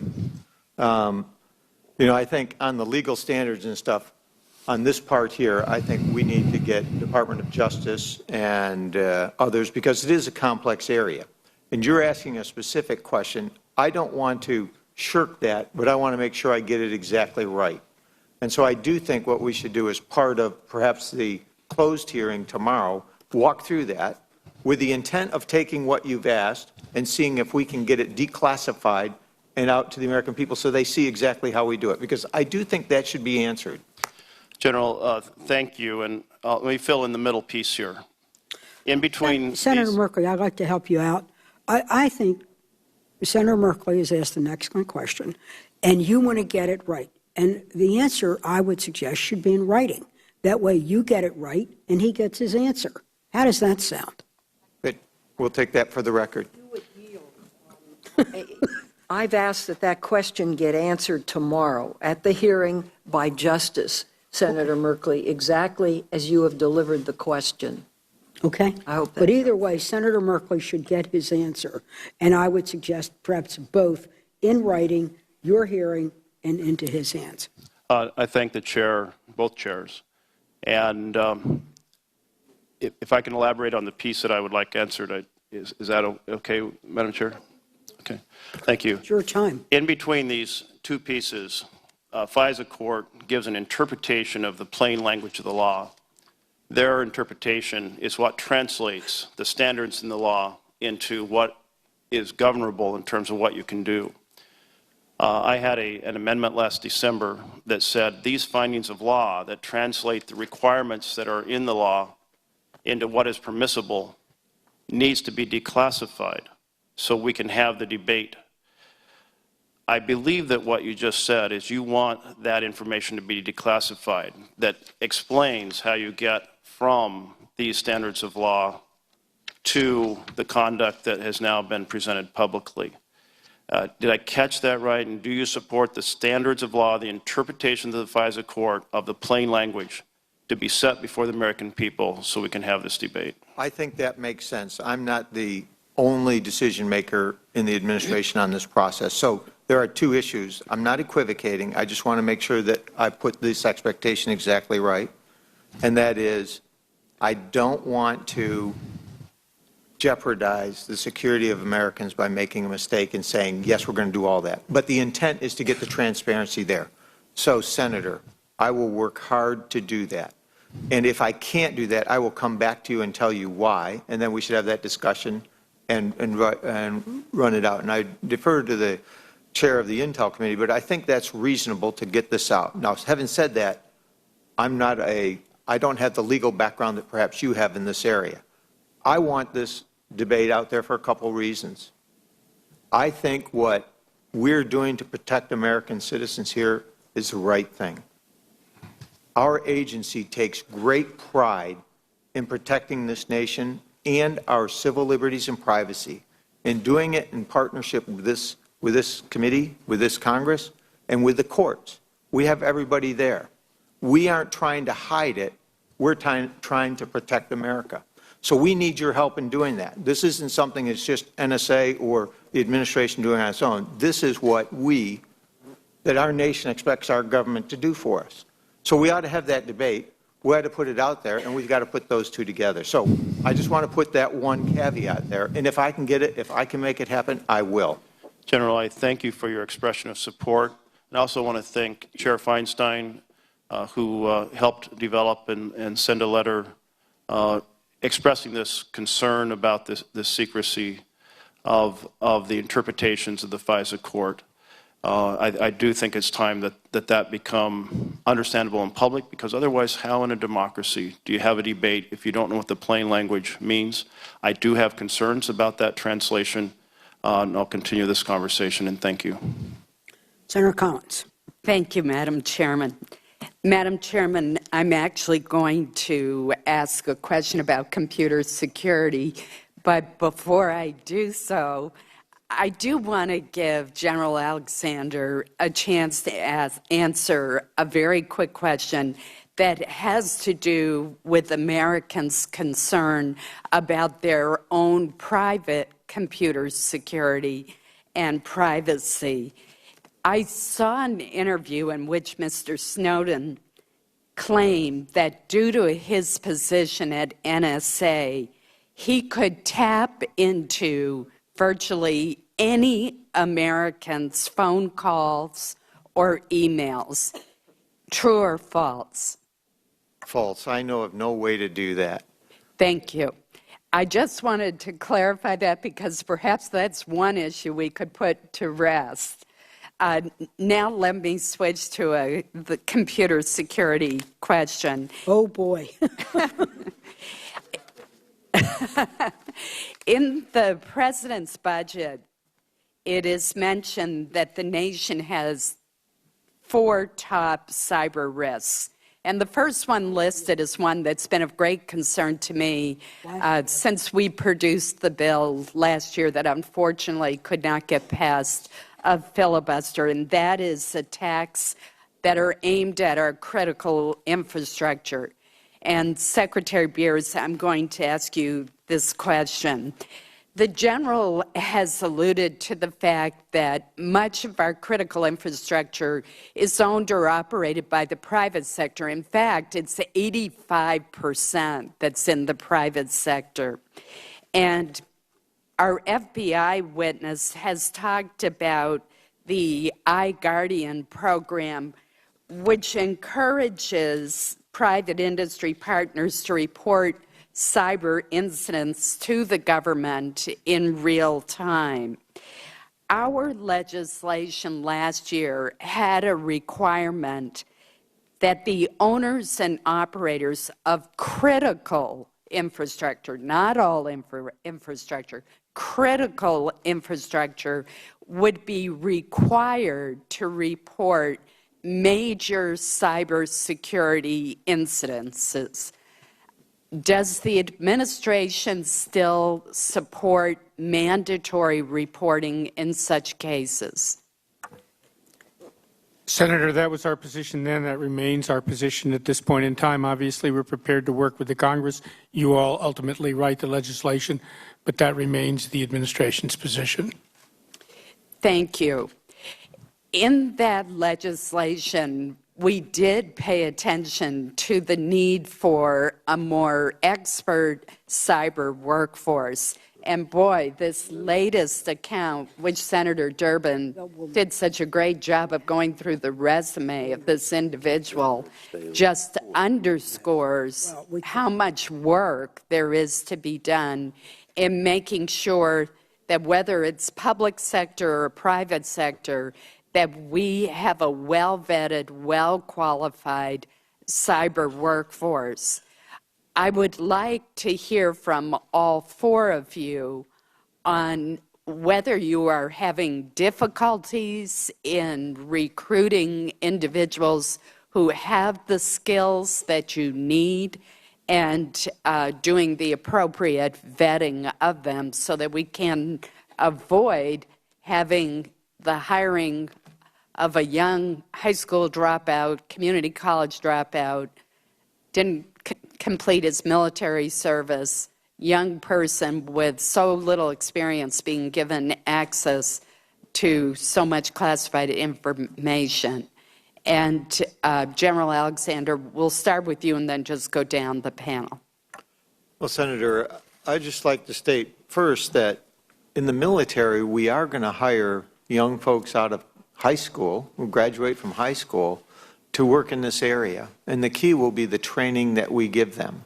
Now, ideally, we'd like to get 4 years out of a top-notch engineering school for some of the military positions, but we won't get that. So what we have is a responsibility to train them, bring them into the force and train them. And we have a program, but it takes several years to get somebody trained in this area, as you know. So in effect, what we're running is a cyber college for many of our young enlisted folks to get them to the requisite skills. On the NSA side, we're able to hire more college graduates into the government side of that. What I need, I think, is greater scrutiny. What I need to go back and look at is what am I getting with my contract support and what are their capabilities and how do we manage that from a government perspective. So that's something I have concerns about and I've got to go back and address. Secretary Beers. Senator, we have a major initiative underway, as you're well aware. We've defined our cyber workforce. We are matching the positions with the skill set that is required to serve in those positions. We are also in the process of looking to hire another 600 individuals to augment that 1,500 person workforce. We have a series of programs, one with community colleges, where we're looking to find people who have taken the correct appropriate courses at the community college level, who we can hire as beginning workforce members and train them up. We also have a program in conjunction with NSA that goes to colleges and universities that have centers for excellence that provide us with top-notch four-year graduates. And then we have an effort to reach out to the private sector to find individuals there. This is I think we have an excellent workforce, but we have, as you well know, a provision that was in the bill that you worked on. Correct. And that we would like to see in any cyber legislation that gives us some assistance in terms of both recruiting and retaining that kind of a workforce, which would allow us comparable pay and benefits to what NSA is able to offer to its workforce. Thank you. Thank you. I know my time has expired, so I'm going to ask the other two witnesses to submit their answers for the record, but I think the whole workforce issue is absolutely critical. We did have that as an important part of our bill last year. Thank you, Madam Chair. I think you're absolutely right, Senator Collins, and thank you for asking a question actually on the topic, though it is our security. And we're going to turn now to Senator Udall, but just to add to that as we go to Senator Udall, we keep hearing Snowden had the skills, so, well, maybe he did. You know, but just because you're a swimmer and you're a champion swimmer doesn't mean we ought to make you a Navy SEAL. So I'll leave it at that. Senator Udall. Thank you, Madam Chair, and I thank the entire panel for their service to the country in these very difficult times. And first, I'd like to welcome Dr. Pat Gallagher. Although his career took him away from Albuquerque, Dr. Gallagher is a native of New Mexico, and I want to recognize him for his leadership at NIST and his commitment to public service. Pat, it's good to have you here today. American citizens, businesses, and government agencies face serious cyber threats, and you've talked about some of these here today. Personal data, trade secrets, and national security secrets are at risk from intrusion by independent hackers and foreign governments. And I've supported cybersecurity legislation in the Senate, and I support funding for our cybersecurity defense. But the elephant in the room today here is, and we've been talking about it some, is that many Americans are also becoming more concerned about what their own government is doing with domestic surveillance. Last week we learned of widespread collection of Americans' phone records under Section 215 of the Patriot Act, also the massive scale online surveillance through the PRISM system conducted under FISA Section 702. I want to let you know I voted against the Patriot Act in 2001 and the FISA Amendment Act in 2008. I've also voted against their reauthorizations. Since then, several of us attempted to add privacy protections to these laws, but faced strong resistance, as Senator Durbin indicated. Today, I'm sending a bipartisan letter to the Privacy and Civil Liberties Oversight Board, asking them to make it a priority to investigate the bulk phone records collection and the PRISM program to determine whether they, number one, are conducted within the statutory authority granted by Congress, and number two, take the necessary precautions to protect the privacy and civil liberties of American citizens under the Constitution. The board was created by Congress based on a recommendation of the 9/11 Commission, but it has taken years, many of you realize this and know this, years to get a full membership and a chairman. I've been working to get this board operational since I was in the House, and I believe it can provide an important check against civil liberties abuses.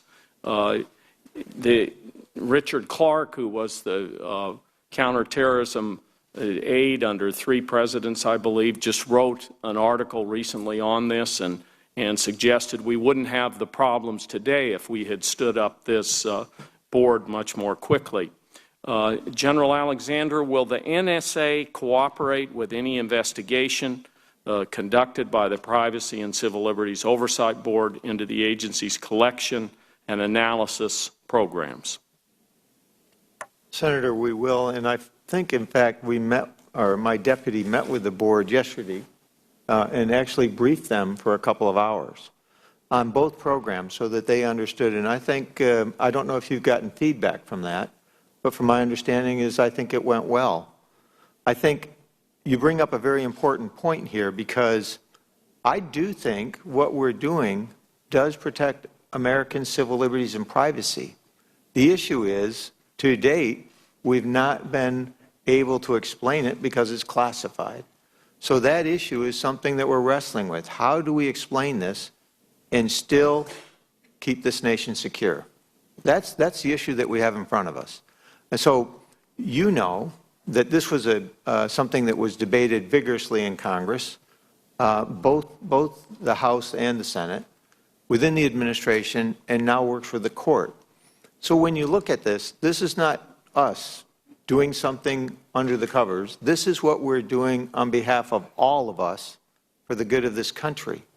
Now, what we need to do, I think, is to bring as many facts as we can out to the American people. So I agree with you, but I just want to make that clear, because from the perspective is that we're trying to hide something because we did something wrong. We're not. We want to tell you what we're doing and tell you that it's right and let the American people see this. I think that's important, but I don't want to jeopardize the security of our country or our allies. So that's what we have to weigh in what we look at what we're going to declassify to allow this very public debate. General, I very much appreciate your answer, but it's very, very difficult, I think, to have a transparent debate about secret programs approved by a secret court issuing secret court orders based on secret interpretations of the law. Now, I'm going to ask, I know there are many other questions here, and I'm going to ask the ones in closed session when we get together later in the week. I have several other questions on cybersecurity, but I see my time has expired, and so I will submit those for the record. But thank you very much for your answers, and I very much appreciate you meeting with the board and briefing them on what you're doing. I think that they're a good counterbalance in terms of what's going on here, in terms of asking questions and then being able to I hope, have the credibility of the American people to answer some of these questions also. Thank you. Thank you, Madam Chair. We're now going to turn to Senator Coates, but before we do, I want to respond to a tweet about me from Rosie Gray. Rosie Gray said on her tweet 17 minutes ago, Senator Barb is trying hard to keep the other senators from asking General Alexander any more about data mining programs. Not everybody might be watching C-SPAN, so I want to say to Rosie and to others who might read it from Rosie, there is no attempt here to muzzle, stifle any senator from asking any kind of question. And so we have an open hearing. The purpose of the hearing was on the enduring war of cybersecurity. While we might be concerned about data mining and who's reading the phone records, et cetera, we're also concerned about stealing the cyber fraud that's going on against our senior citizens, our identity theft, stealing our cures for cancer that are pending over at FDA. So we're here on cyber, but any senator can ask any question at this hearing that they want to. So, Rosie, it's an open hearing. Hi. Look forward to keeping in touch. Senator Coates? Well, I want to send a message to Rosie also as a member of the other party. Senator Mikulski, chairman of this committee, has been extremely tolerant of our diversion from what the purpose of this appropriations hearing was. This is the Appropriations Committee. Our purpose is to determine what kind of resources, financial resources, our agencies need to address critical issues facing our country. And we've diverted, thanks to the tolerance of the chair, to a critical question, but one that, as General Alexander said, is scheduled to be and will be thoroughly discussed with every member of Congress and with the public to the extent that that's possible. General, I appreciate your answer to Senator Udall's question, the last question. You're walking a very difficult tightrope here because there are demands that you release previously classified information to not just members of Congress, but to the general public. And if you don't do that, this frenzy of mischaracterization of these programs will continue in the public, and so you're caught between a rock and a hard place. I regret that. I've been urging my colleagues that before they draw a conclusion and go public with that conclusion, they learn about the program. Because the more you learn about the program, the more you realize the enormous effort that has been made to respect the privacy and civil liberties of Americans, and the hurdles you have to go through to get the most minimalist of information. I think as the public learns more about what is happening here, you know, we say all the phone records all the time, and the public interprets that as meaning everything that has been said over a phone is stored somewhere, and you can go in and retrieve it, or there can be abuse of that. You've tried to clarify that a number of different times in terms of what you collect and what you don't collect, and how you have to go through a legal process in order to even begin to ascertain information that is necessary for you to come to some conclusion about whether or not this country is about to be attacked by terrorists. And so I just, well, let me ask you this question.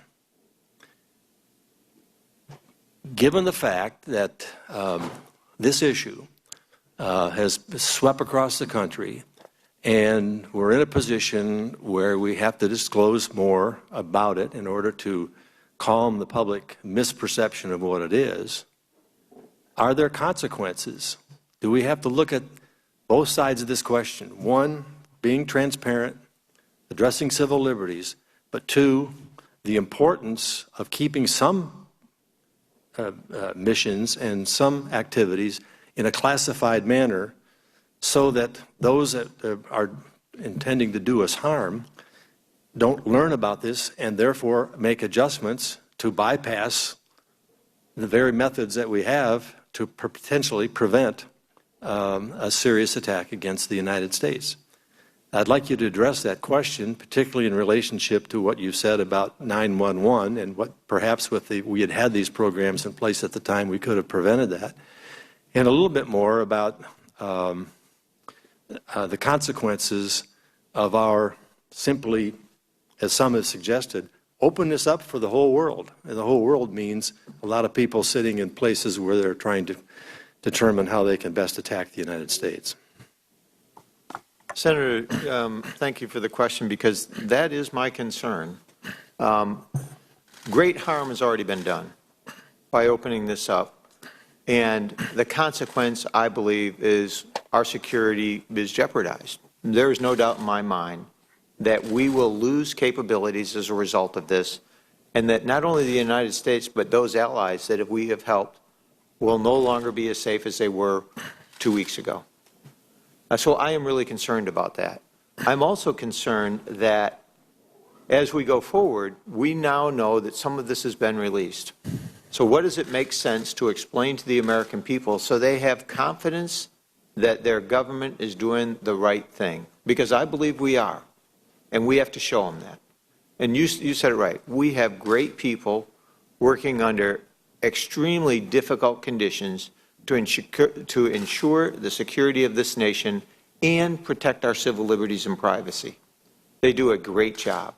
Actually, I would like the American people to know that, because they would be tremendously proud of the men and women of NSA who have done this for us for the last decade.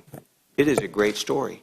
The issue is that we then have to debate is how much do we give out, and what does that do to our future security?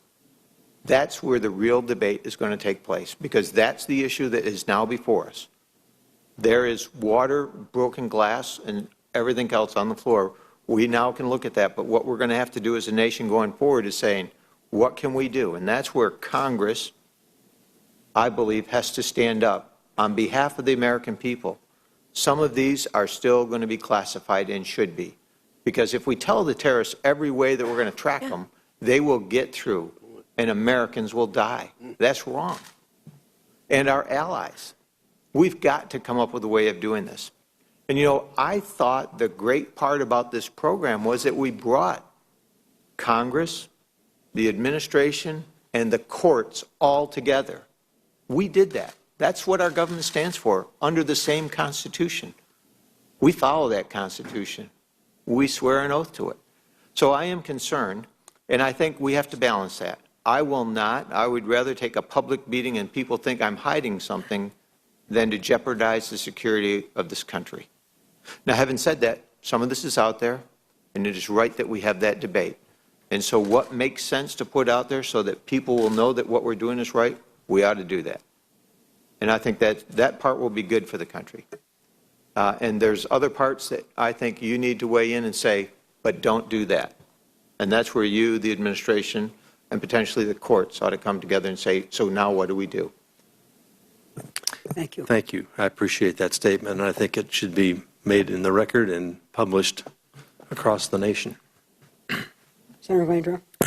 Thank you so much. I'd like to follow up by saying, General Alexander, I'm so proud of you for being in charge of this, because your demeanor through this whole hearing has once again proven to me that you're the right person for this job, and the 4 stars that you wear indicate a great understanding of the balance that you're trying to achieve. Perhaps these facts might support what Senator Coates and others have been trying to express, given the difficult, important but difficult questioning. U.S. Cyber Command says there are 250,000 attacks on U.S. government networks every hour, 6 million a day. And among the attackers are 140 foreign spy organizations. This is what our men and women are up against. We are not in a scrimmage. We are in a war. It's a very serious issue. And we are way behind the 8 ball, in my view, in terms of allocation of resources, as much as we're struggling to clarify roles and responsibilities and balance this new war that we've never fought before under a Constitution that's probably the best and most open in the world. I think they need a little space. Secondly, I have every confidence in this chairman to provide leadership. This hearing is one of the best hearings, Madam Chair, I've ever participated in the almost 18 years I've been here. I thank you for it.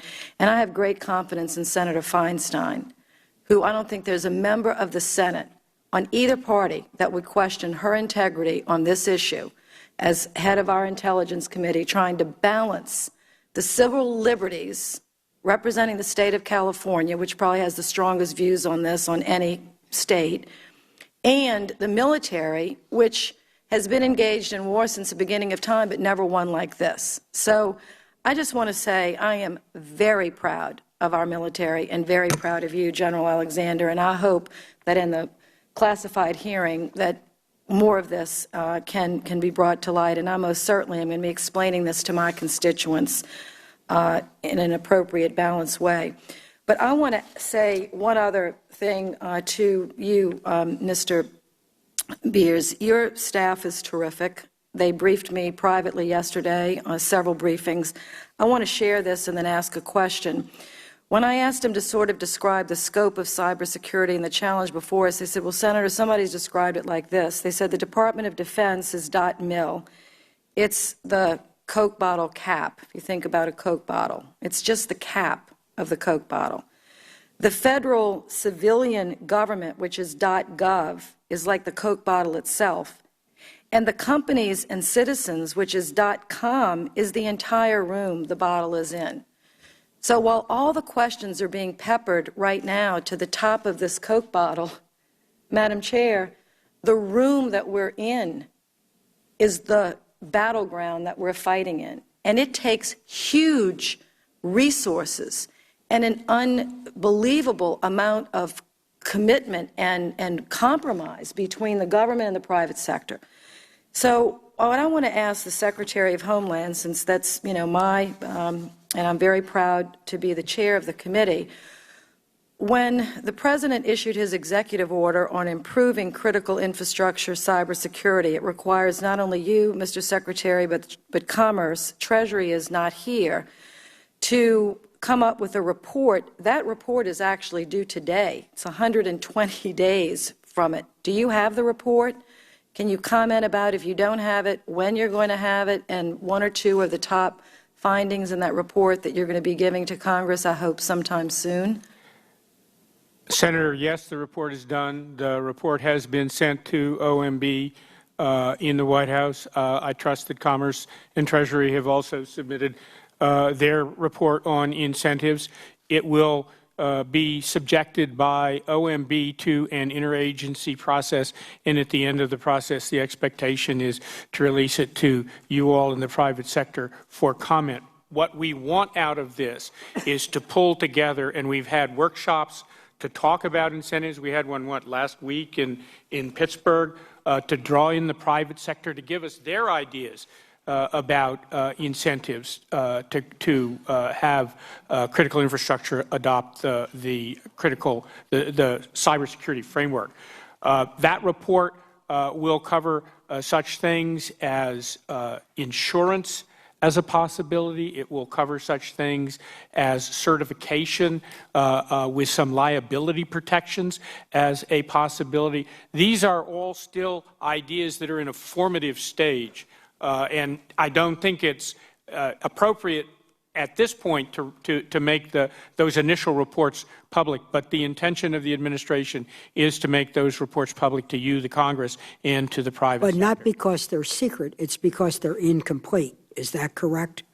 Yes, ma'am, that is correct. What we need to make sure is that everybody who has a stake in this in the government has an opportunity to comment on it and then to get it back out to you and the private sector. Okay, my time is up, and I'm going to ask General Alexander in writing what his view is the goal of the National Guard in cybersecurity for the nation. You know, they play a very interesting role in our states. I've written you several times about it. I'm going to write again to clarify their role. And finally, for the record, to follow up on Senator Collins, the Department of Homeland Security, under your leadership, Secretary, has awarded a $300,000 grant to the Cyber Innovation Center in Louisiana, which is starting a very scalable and proven model to create the cyber warriors of the future. And I look forward to talking with you more about that in conjunction with the chairman. Thank you, Senator Landrieu. You, as the chair of the Homeland Security Subcommittee, along with Senator Coates, who's your ranking member, I believe, I really would hope you would, through your due diligence in getting ready for the bill, pursue this topic, because we covered a lot of topics today. But we really count on you in the Homeland Security area. Senator Feinstein. Thanks very much, Madam Chairman, and thank you for holding this hearing, and thank all our witnesses for their service to our country. Just to be corrected, if I need to be corrected, I would like to just quickly read my understanding of Section 215. The Section 215 business records provision was created in 2001 in the Patriot Act for hotel records, credit card statements, etc., things that are not phone or email communications. The FBI uses that authority as part of its terrorism investigations. The NSA only uses Section 215 for phone call records, not for Google searches or other things. Under Section 215, NSA collects phone records pursuant to a court record. It can only look at that data after a showing that there is a reasonable, articulable suspicion that a specific individual is involved in terrorism, actually related to al-Qaeda or to Iran. At that point, the database can be searched, but that search only provides metadata of those phone numbers, of things that are in the phone bill. That person, so the vast majority of records in the database are never accessed and are deleted after a period of 5 years. To look at or use content of a call, a court warrant must be obtained. Is that a fair description, or can you correct it in any way? That is accurate, Senator. Thank you. Thank you very much. Let me express my hope once again. You expressed some things to us yesterday in intelligence. I think it's really very important to show the cases where this has been used and has been effective, and do that tomorrow at the classified briefing for all senators. Will you do that?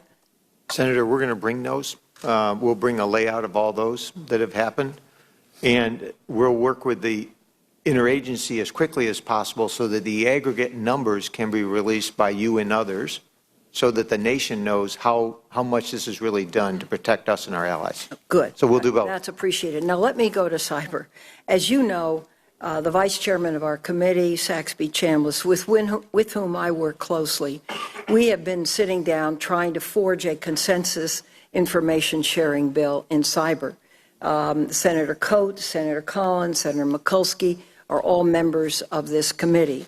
And one of the main things is the extent of liability protection, the importance of the domestic portal of entry for cyber attacks. I would like to ask that you describe what is meant by a civilian portal for senators assembled here today, and also the rationale why this is important for privacy and other reasons.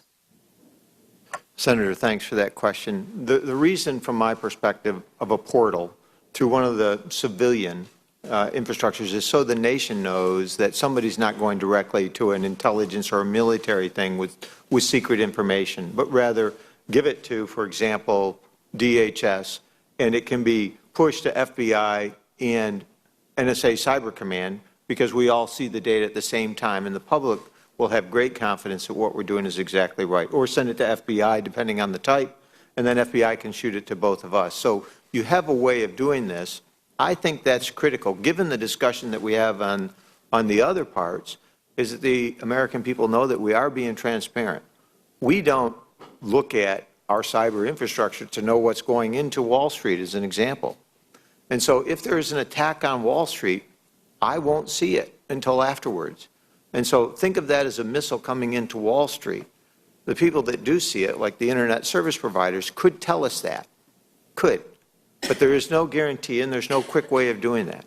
Cyber legislation is needed for that. We need to be able to share that information, and all of us need it because we all will have a role there. Our role would be defend the country. If this is a nation state trying to take down Wall Street, you want us to act. So I think that's the reason for having that civilian portal. That was a longer answer than you probably wanted, but that's why I think all of that is needed. Thank you. Let me go to another subject quickly, and that's liability protection. And you talked to us a little bit about what the liability protection standard should be in a bill. There are two parts of it. One is for use of a government countermeasure, and the other is voluntary information sharing between two companies. I think many members feel companies won't share unless they have immunity from liability. Could you comment on that? So the two different aspects, as you stated, and one is how do you share with the government and what action do you take? And so here's where I think my personal thoughts on this are that if the government asks the company to do something to protect the networks or to do something and a mistake is made and it was our fault, then they should have liability protection for that. And they shouldn't stand up and have to be sued. So I think there is a case for that. But if they go company to company or if they're sharing data back and forth as they do today, I'm not sure that the government needs to provide liability insurance that way. So I think there's two different things. Now, this is something that I think the administration, your folks, and we ought to bring everybody together if that's the key point and iron that out. I think we want to get it right. There are subtleties to what we just said. So there are different cases and conditions upon when we would act and how we'd act and what level of liability you would have. And so I think those are the ones that we truly got to get exactly right. From my perspective, we just can't grant everybody gets liability protection. And on the other hand, we don't want to say do something for the government and if it goes bad, you're on your own. So I think there's something in the middle there that we have to get right. And from my perspective is when the government's asking him to do something, we ought to have at least part of that liability protection. Thank you. Thank you, Madam Chairman. Thank you, Madam Chair, and thank you all so much for being here.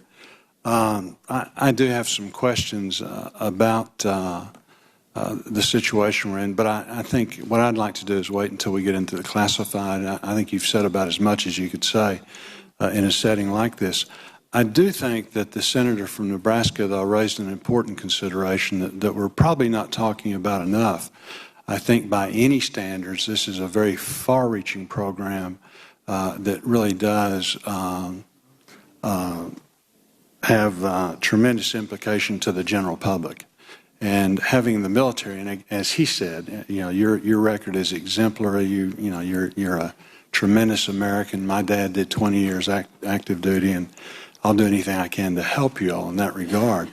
But I do think that the idea of having military control, we've had those firewalls in the past, and that is a discussion at some point that I think we need to have, and would appreciate again at some point your contribution in that.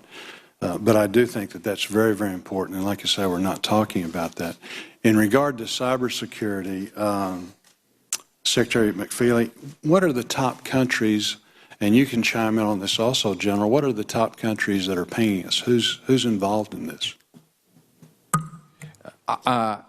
We do have an answer for that. I believe that would be a more appropriate discussion in our classified setting. So it's not okay to say who's getting after us?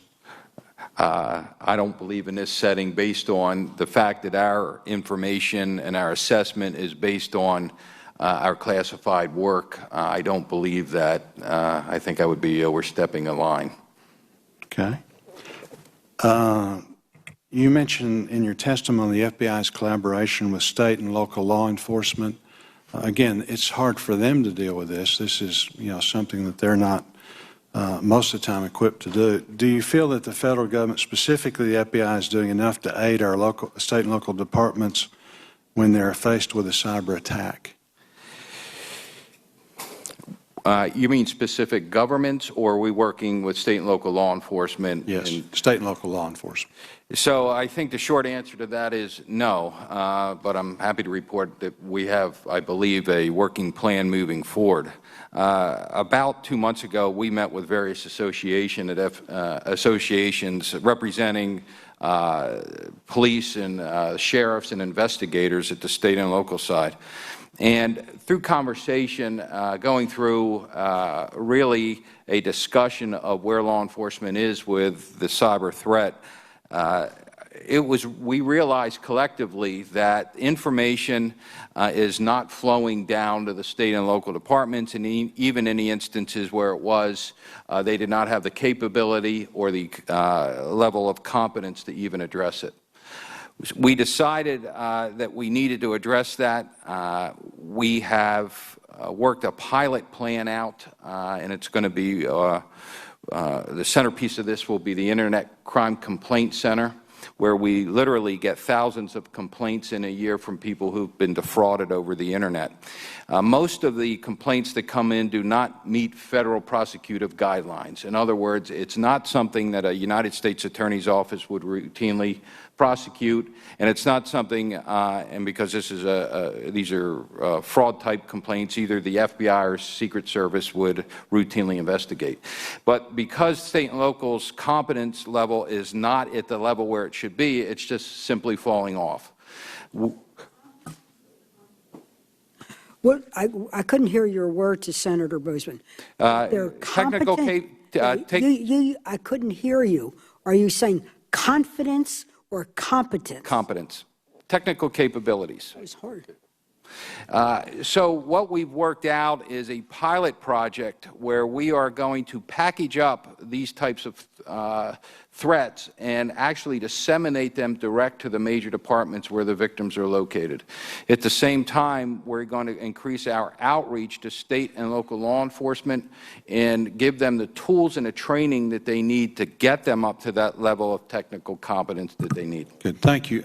Sir, could I add to that, please? Yes, sir, sure. So our Secret Service, working with the FBI in a number of cases, as Mr. McFeely indicated in the Joint Task Force, we have a national computer forensics institute in Alabama. We've trained over 1,300 state and local law enforcement prosecutors and judges in order to be able to deal with this. What we're dealing with here that is of mostly their competence or the part of not the national security threats, but the criminal fraud threats is the stealing of credit cards and other personally identifiable information and using that to take money out of banks around the world. You heard about the $46 million that was taken out of 2 banks from the Middle East, including a large amount in this country. That's the kind of training where we can give them the competence and we can work with them, and that's something that we in the FBI are trying to do very much. The outreach that we've had to the various police associations and other things are part of that. But the main thing is to get the training and then to work together. A lot of this happens overseas, and that's where we have to be involved in order to be able to trace those activities overseas, which state and local law enforcement don't really have the ability to do. Right. But it's a joint program and really quite successful. Thank you, Madam Chair. Thank you, Madam Chair, and I want to thank you all for being here, particularly General Alexander. I want to thank you for coming today. Thank you for your service to our country. And I've been looking at the slides the committee provided, and they're very helpful. We're going to spend over $13 billion in unclassified cyber activities. 7 agencies are involved, excluding the network defense that every agency must do. According to my notes, after the WikiLeaks incident in 2010, a presidential executive order directed agencies to improve classified network security and create a committee to oversee those improvements. So we've had 3 years to improve the control of classified networks and information.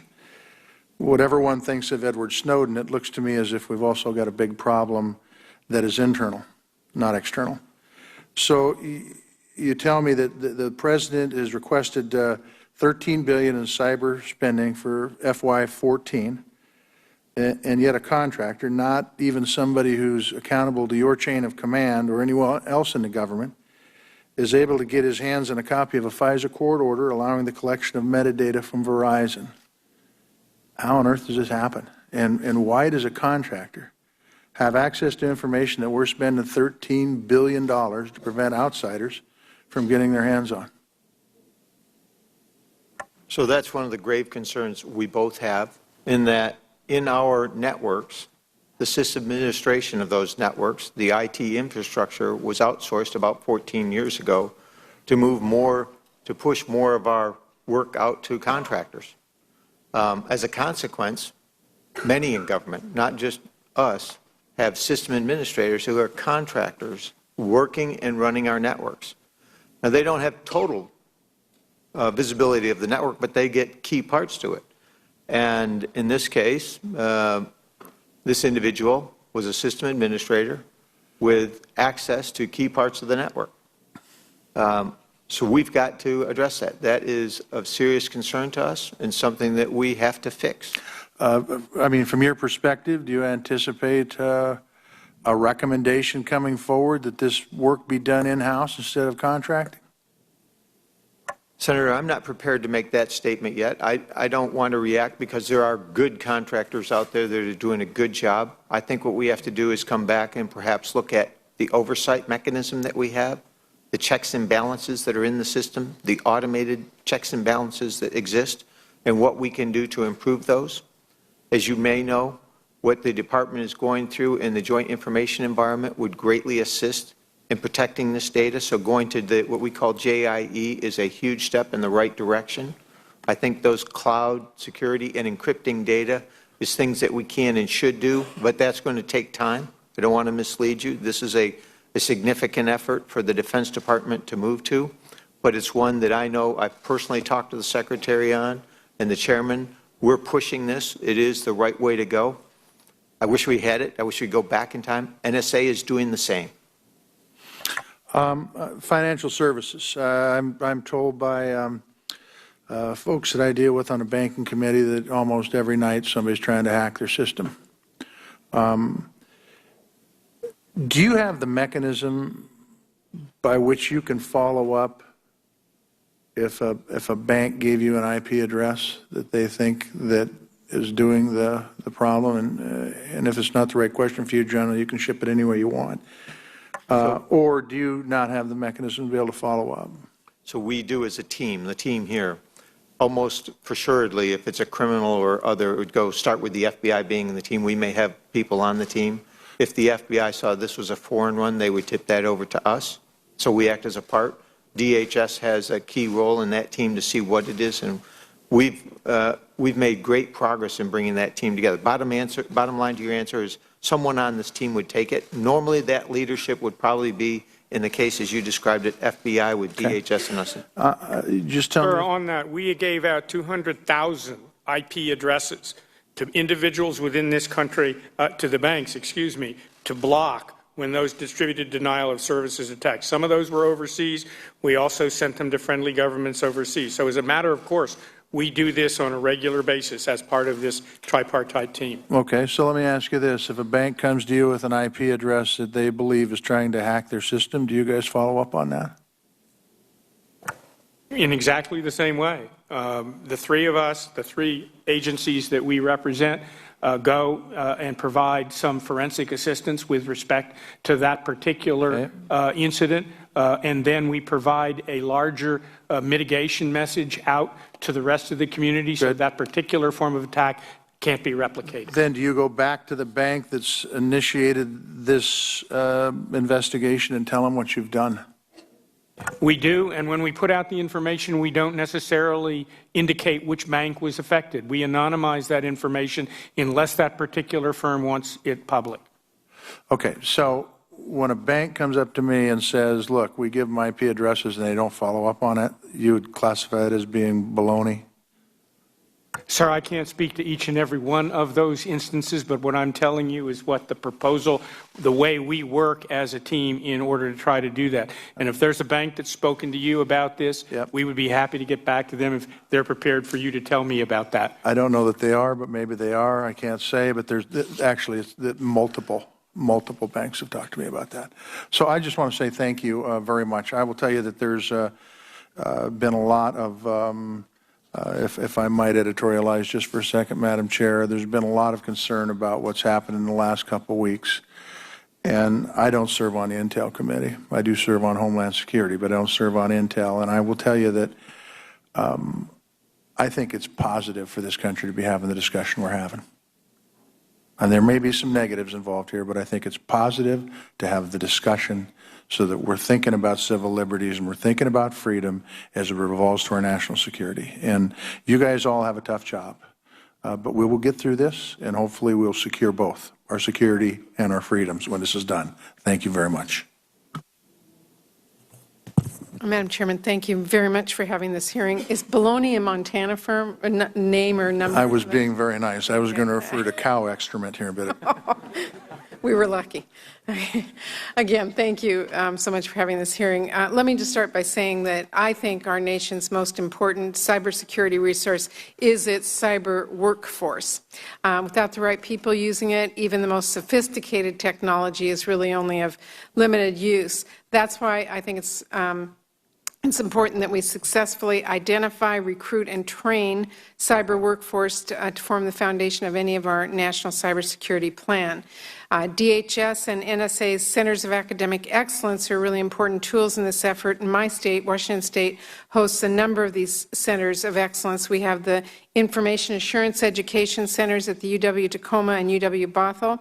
We have the Information Assurance Research Center at the UW-Seattle and the Information Assurance Two-Year Education Center at Whatcom Community College. And together, those programs really offer cybersecurity education and training at the two-year undergraduate, master's, and PhD level.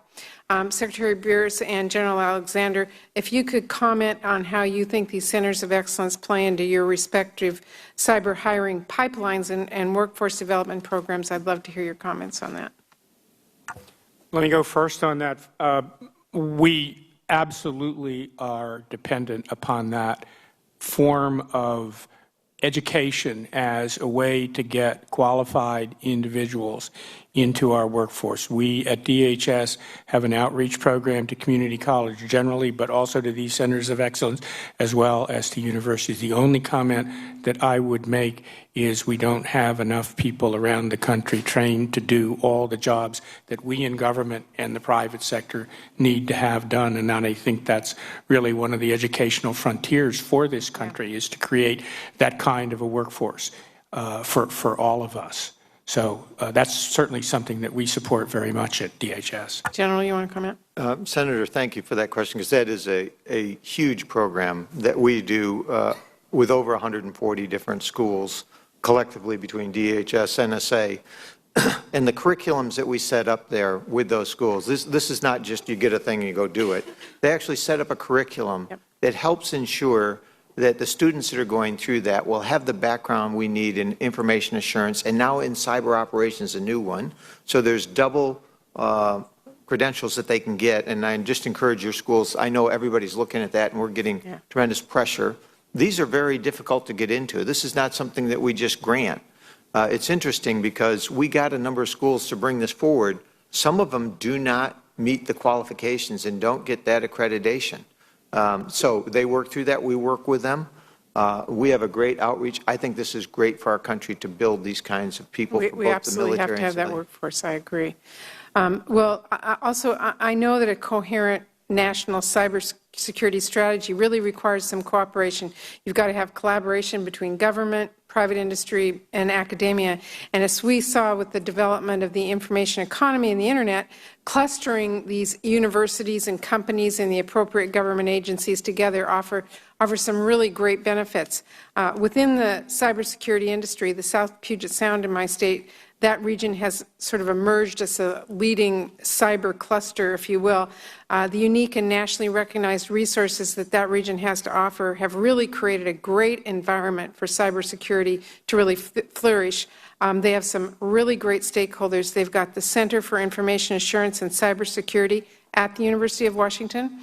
We have great influential technology and defense companies, Microsoft, Amazon, Boeing, and we have 2 military installations, Joint Base Lewis McChord and Washington National Guard Camp Murray right there. And I have really seen personally how those relationships have really benefited that region. And Secretary Gallagher, I would love it if you could talk about the importance of these so-called cyber clusters like the one we have in my state, and what steps NIST and Commerce are taking to really promote those.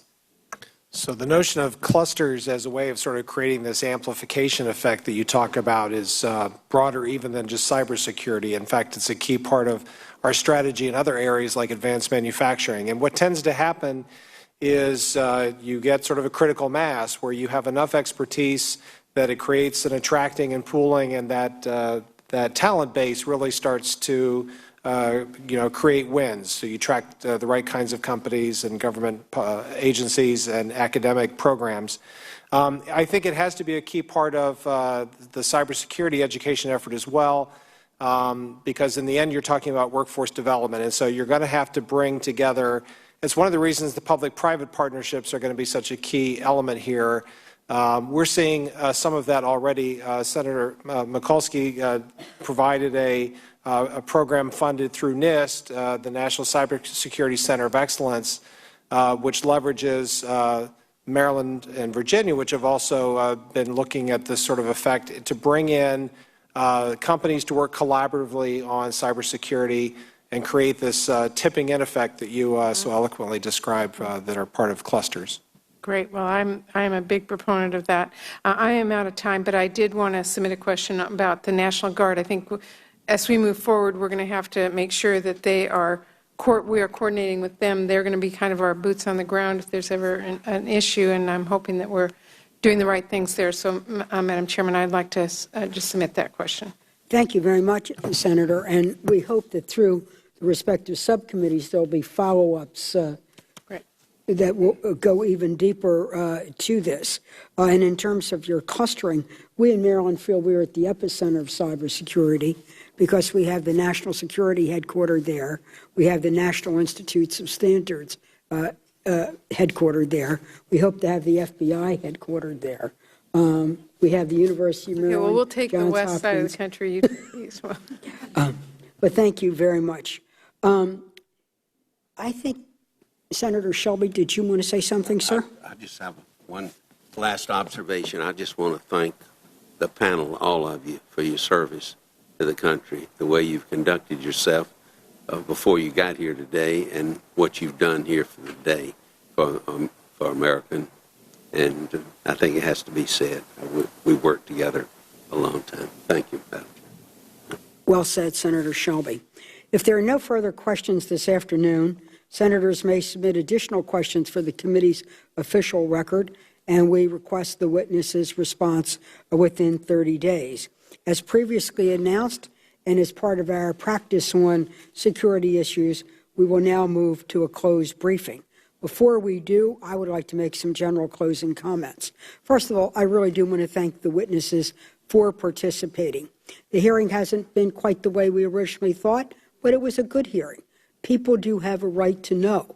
People have a right to say their voices. That's why we responded. But I think the big national debate that started after 9/11 is the inherent tension between security and privacy. It is time now for a new, fresh national debate. It's beginning in the usual committee structure. The second thing is that many of us are concerned about what is the access to people and businesses' information. Now, there are those, because of the Snowden revelation, wonder about government's access to that information, whether it's through the NSA, whether it's through the IRS, or whatever. People are asking, what is the government doing? The purpose of this hearing, however, is who is rating the information that we have. So maybe people are concerned about what is NSA doing, but I'm concerned about the people every single day that are trying to get access to somebody's Social Security number, their Medicare number, their checking account number, their smartphone information, so they can either steal from them or lead to other access to their bank account, to their other kinds of assets. So we're worried about that. I'm concerned every day about the number of people out there trying to, with the great intellectual entrepreneurship of our country, that are coming up with new ideas and new products to create the new jobs for the 21st century. And they're being stolen in the greatest cyber espionage heist. So why find a cure for cancer if you can try to steal it from FDA or the Patent Office? I'm worried about that.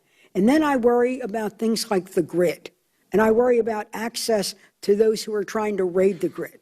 Tonight, there's a gathering storm. We fear a derecho, another derecho, maybe hitting the Maryland-Washington area. We know how when the grid is shut down, it is a terrible consequence in terms of our society. I don't want ever to be a grid shut down here in the greater capital region or anywhere in the United States. So the purpose of this hearing was to go after those who have predatory intent, predatory, premeditated intent against either an individual, our business, or our critical infrastructure. There are those who are also concerned about, is government now passing beyond a red line on civil liberties? I think we ought to have that debate. I think we ought to have that discussion. It could be the subject of another hearing here. There will be the Feinstein hearing. There'll be the Judiciary Committee hearing, and I'm sure. But you know what? This is America. This is America, and people have a right to know.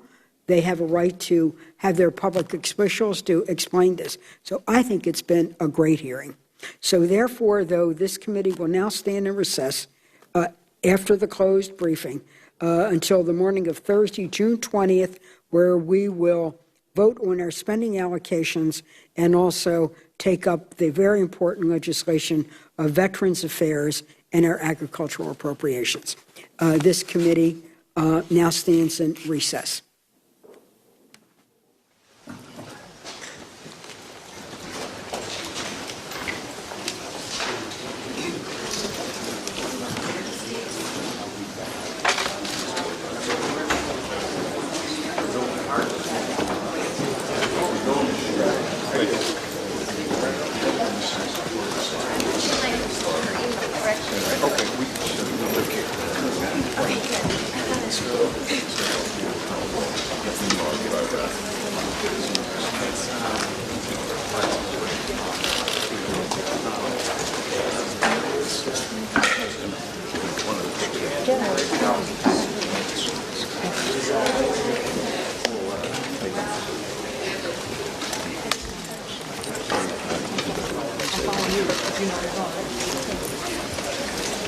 Where are we going?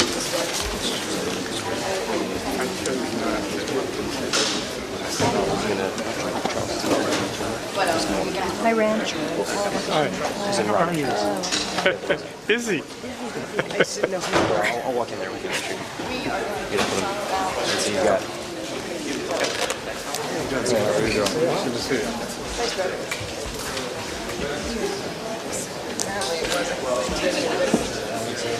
So she found